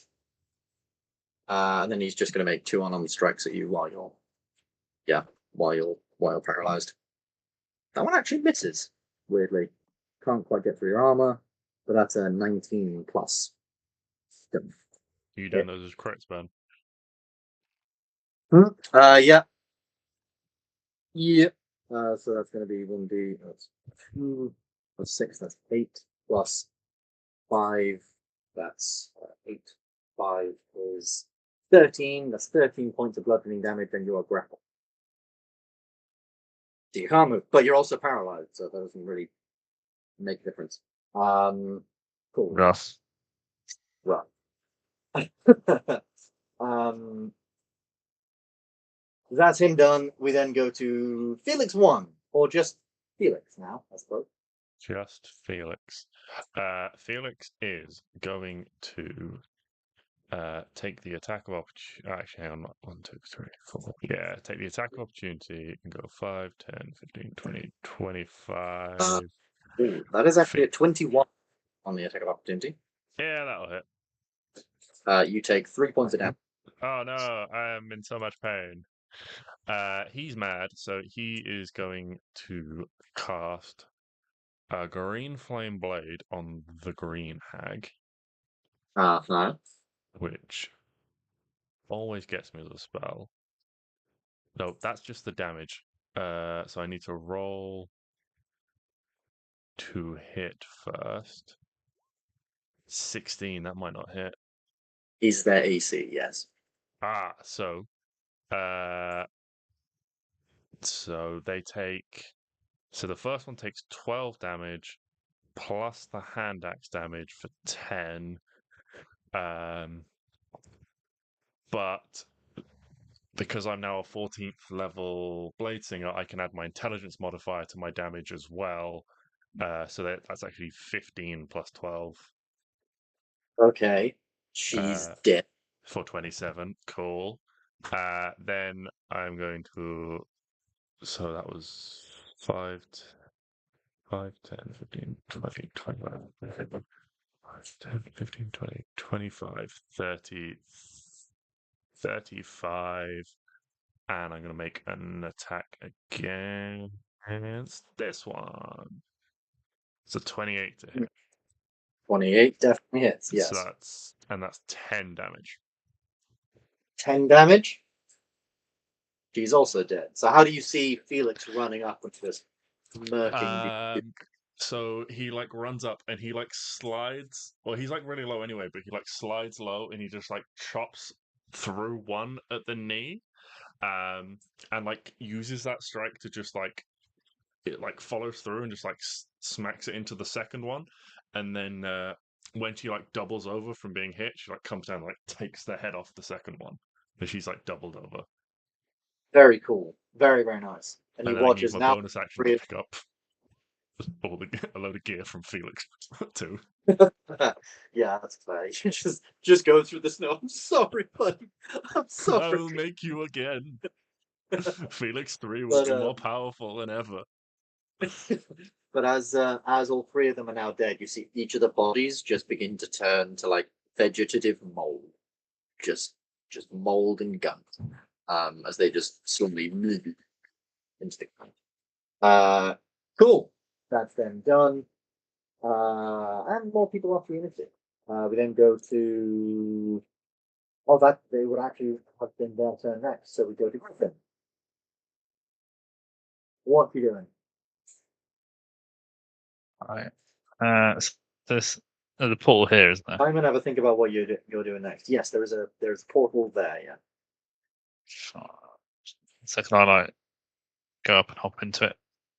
Yeah. You leap into it. You're leaping into it from about 25 feet high. So you leap into it, and then out the other side, you use that momentum. Then just spring in the air. Where are you trying to land? Just here. Fantastic. Hello. And then I've got these 3 knobs in front of me. You do, and as you stare down Fenric now, you can see a slight twinge on his face that reads to you as, "I may have underestimated how good a bunch of criminals are against, well, these people." Right, I'm gonna do a quicken spell. Uh-huh. And I'm gonna cast reverse gravity. Is this open-ended, by the way?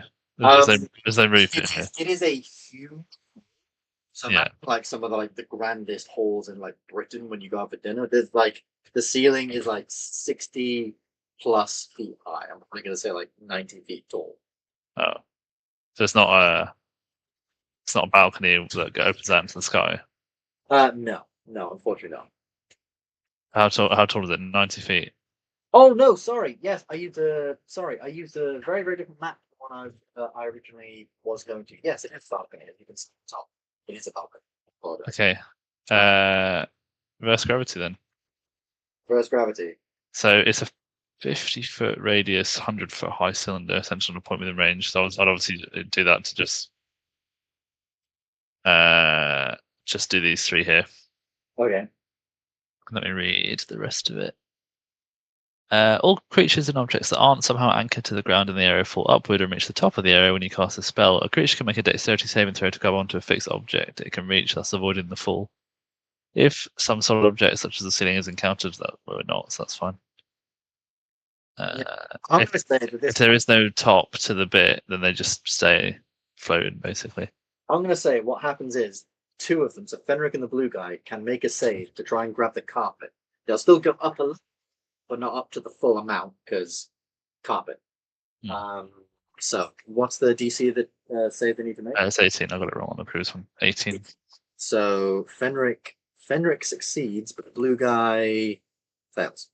The Fenric managed to grab the carpet. I'll say he goes about sort of 10, 15 feet up as the carpet, so somewhat weighing down and somewhat like it's like anchored to a point, probably to a point near the altar, at the far end. So it just manages to sort of keep him up, but there's slack there, and the other guy and his 2 bodyguards just go just up into the air. And then 100 feet in the air. 100 feet in the air. So both his bodyguards are just floating 100 feet in the air. Yep. And wouldn't it be such a shame if I were to lose concentration on the spell at some point? It really would be, yeah. It very much would be. Yes, so they're floating. Fenric's stuck there, and then because I did that as a quicken spell, as my action, I will do a firebolt. Cool. Who are you hitting with a fireball? Fenric. Fenric would use his reaction, but he can't because no one's next to him. Aiming for his hands. 24? 24 does it. I don't think that's adding everything properly, but I'll have a look at that. So both it hits, doesn't matter. Okay, right. Boosh. 17 damage. I'll have him make another save to see if he can hold on to the thing. That's gonna be pretty good. That's gonna be a 6 plus 5. Yeah, that's gonna be a 15 plus 5. So he does manage to succeed on that. So he does just about keep hold, although his side winces quite sort of heavily. Is that everything on your turn? Yep, that's action, bonus action, and movement. Cool. Fenric really quickly uses a legendary action to use command, and he just shouts at the counter radar, "What are you doing? Do something!" And radar just, "Yeah, I'm feasting moments." And he's just gonna, further feast, make an attack against Armis, Galahad, with advantage. That's going to be a 23 to hit you. I think that hits. Yeah, that is your AC. That's going to be, he's doing a bite attack, so that's going to be 1d6, 2d6, because it's a crit. So that's 5 plus 4, 9. So that's 13 points of piercing damage, plus 1, 11, 12 necrotic damage after 6. And your max HP is reduced by 6. For fuck's sake, piss off the G. Cool. That's As I tried to draw it, just realised how ridiculously big 50 feet radius is. Yeah, Uh-huh. that's enormous. That is enormous. I Yes, did okay. one of my villains once and realised trying to use it is so impractical because It's so not large. precise. It's this so guy's going to large. go over here. This green sort of like orcish guy's going to run over here. He's quite dapper looking fellow, and he just sort of pulls out like the only thing that's left on him is like a small fork, and he just flings it over at Griffin, who you can see cast the spell. Goes, "Hey, fuck off!" It's just trying to throw. Rummy Goofy. You got a natural 20. Do you? It was the shout fuck off before he threw it. Yeah, so you take 3 points of damage as he throws this fork towards your head, and it just a ping out the side of your head. Oi, fuck off! Oh no, it's coming back. Oh, sorry, it's a natural 20, so you would take 6 points of damage. Oh no. Oh no! How scandalous. But that's all their turns. Kaiman, what are you doing?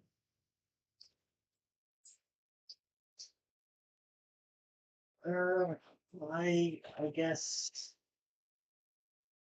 I'll just just stand in front of these guys, say hi. Reverse He- gravity. That's Just go straight in the egg. Kaiman, you walk into the area. I think, oh, that's weird. And then Kaiman, you just fly 100 feet up into the air.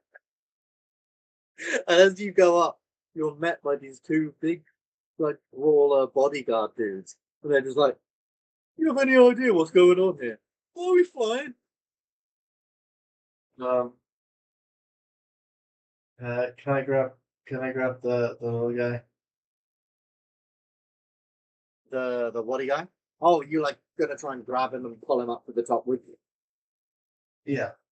Okay, roll an athletics check to try and sort of grab him as you're grabbing. All right, 27. So you would grab him. I'm going to make a check for him with disadvantage because you're a massive thing in heavy armor. Yeah. As Kaiman grabs him, Fenric unfortunately doesn't let go. Or he's not at first. The blanket or the carpet tears and he just flies up to the ceiling of this 100-foot thing in the air.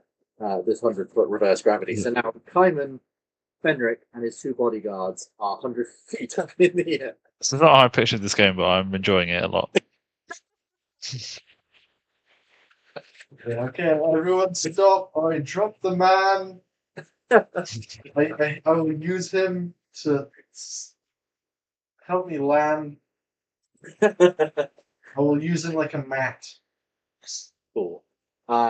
Guess 2 really quickly just runs up there, rolls it against Galahad. That's an 18 plus 4 is a 22. Does a 22 hit you, Galahad? Yeah. Yeah, so you take 6 points of damage. He runs up, just has a spoon, just jamming the spoon into your side. Oh, nice. You got fold into a shit. It's kind of cool. Galahad, you are held, which means do you get to make a save at the end of your turn? Or even saving throws whilst not effect on undead. At the end of each of its turns, the target can make another wisdom saving. You think me a wisdom saving throw? Is that at the end of my turn? Yes, the end of your turn. I have something else that I can use as an action to break out of that, I swear. Stop a spell on me or something like that. Oh, I think it's a paladin thing. Yeah. I think I know what you mean. I'm just trying to find it. Apologies. I had it earlier.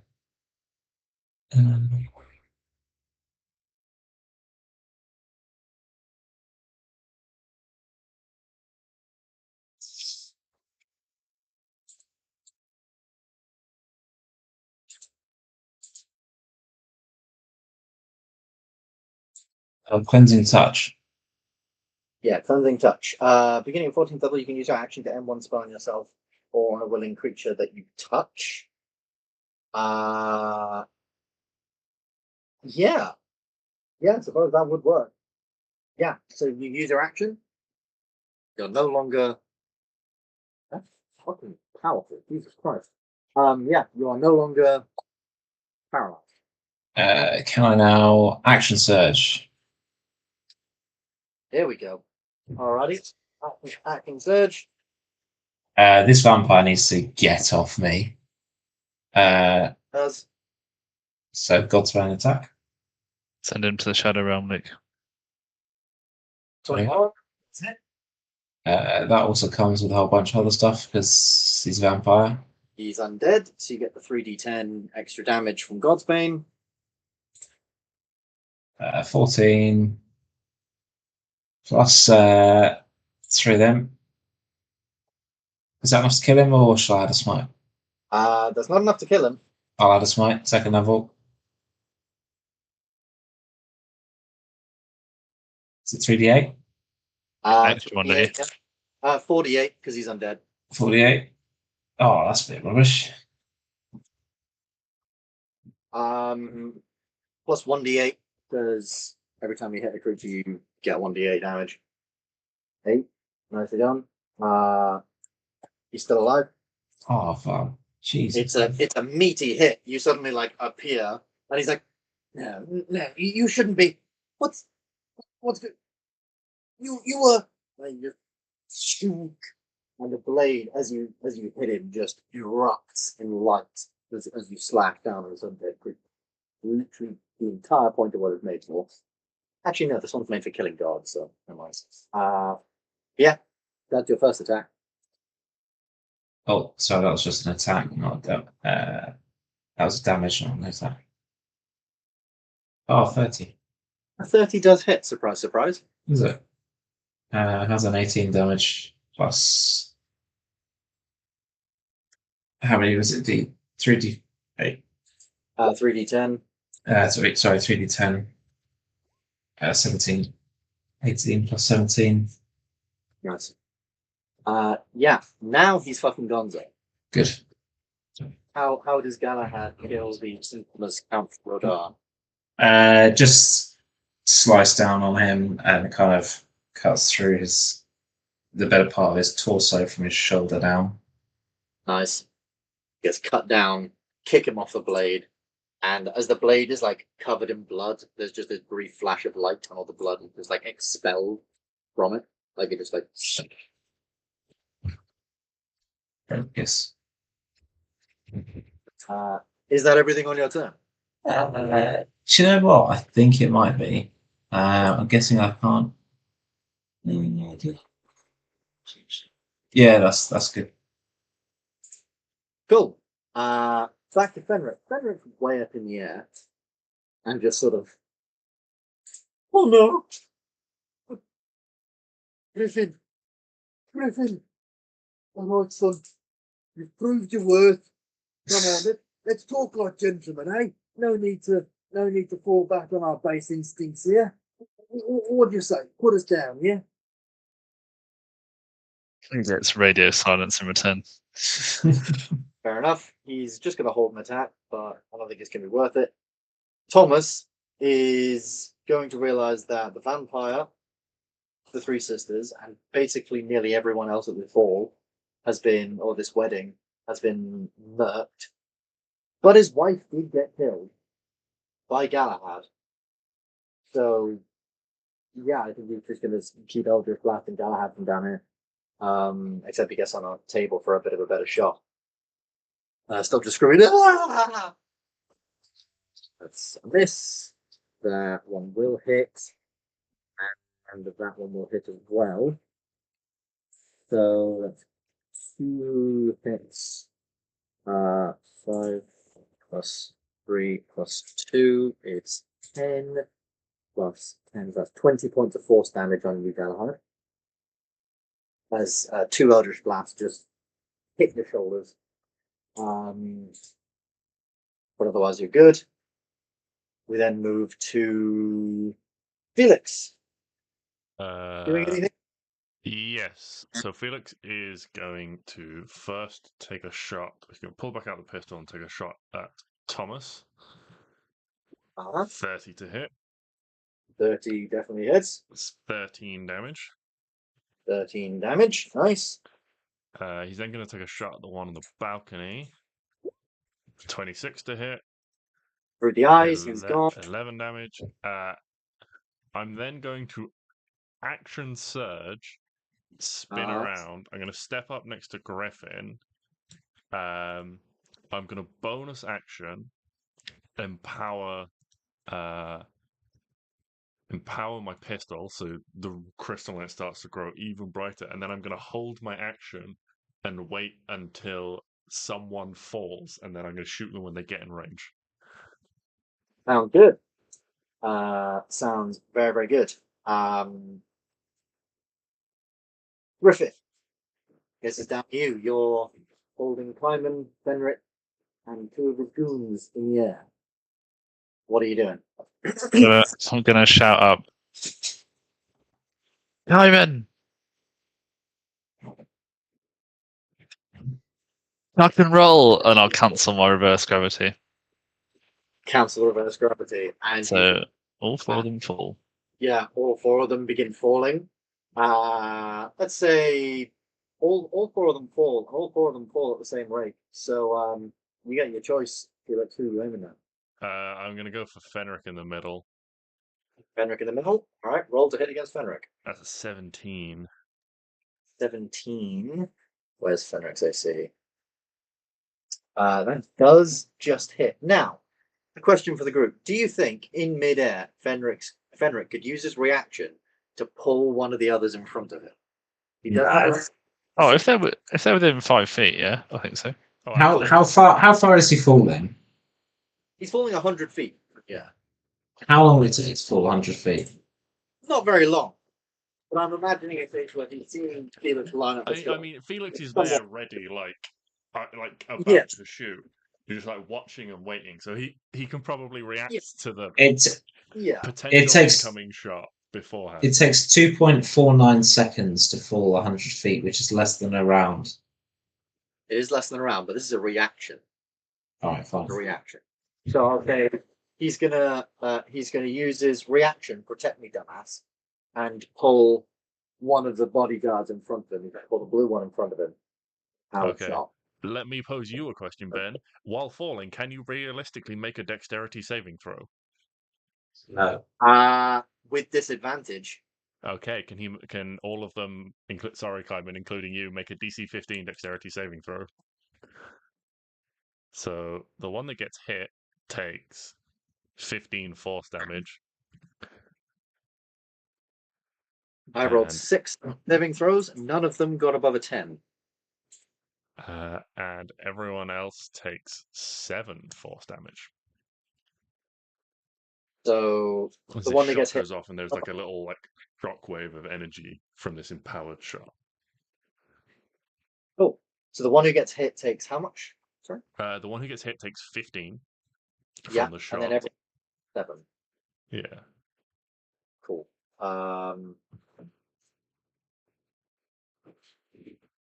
Cool. So that's gonna do 25 and 7. Cool. And then they fall 100 feet, land on the ground. Roll me, Sam. Can you roll me 10d6 plus 10, please? Can you roll it for me and I'll froze it again? I'm just gonna roll And it. tell me if it's good, please.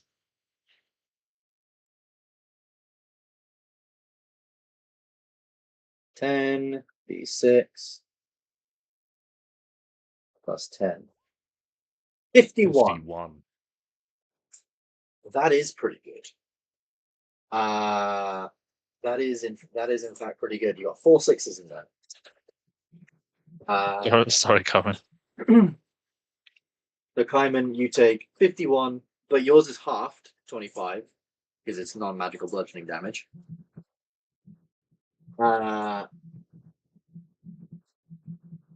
You shrink me down when you get a chance, man. Okay.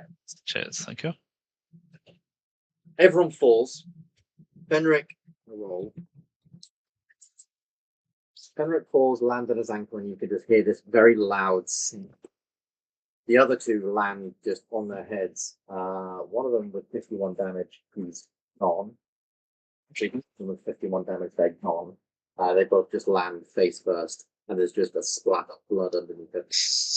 Fenric, yeah, you just hear this snap. He's landed on it somewhat on his foot, but his foot just it's floppy. It's floppy from the halfway down the shin down.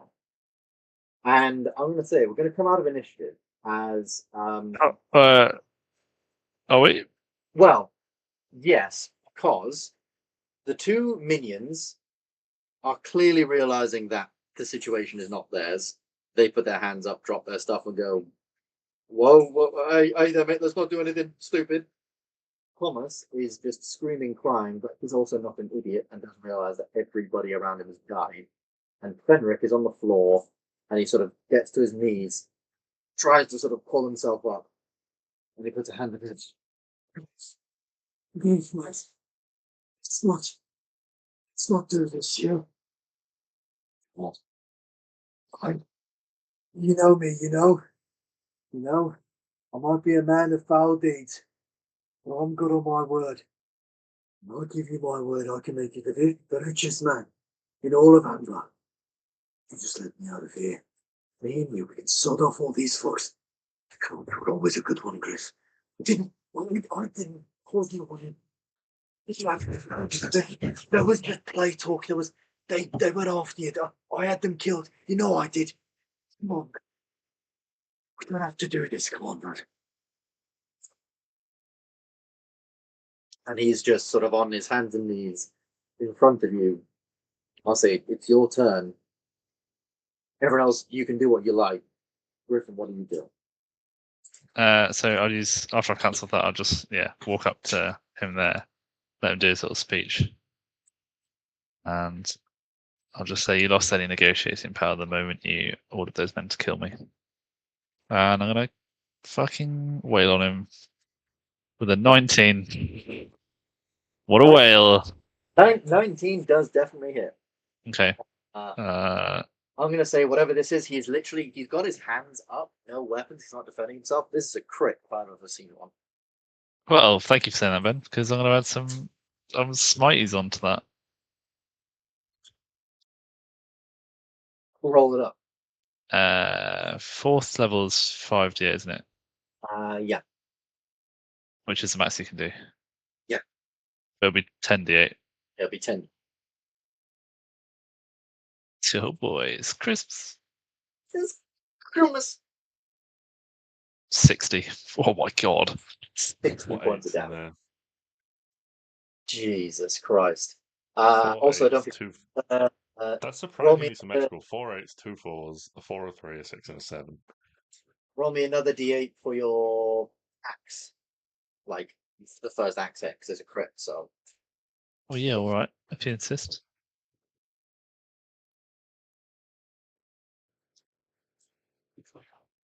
Hey. That was all you needed. I just wanted to see what you'd roll. Ah. This swing, I mean, how do you see this swing going down? What are you hitting?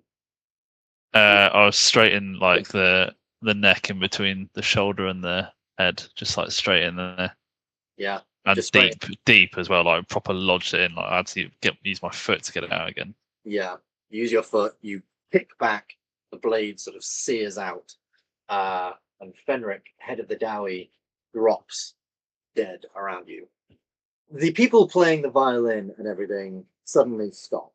You're not sure whether it's out of loyalty or out of the realization that guy was paying them. And they all just like quickly and quietly begin to scuttle away. Thomas puts up his hand. The rest of the minions put up their hands.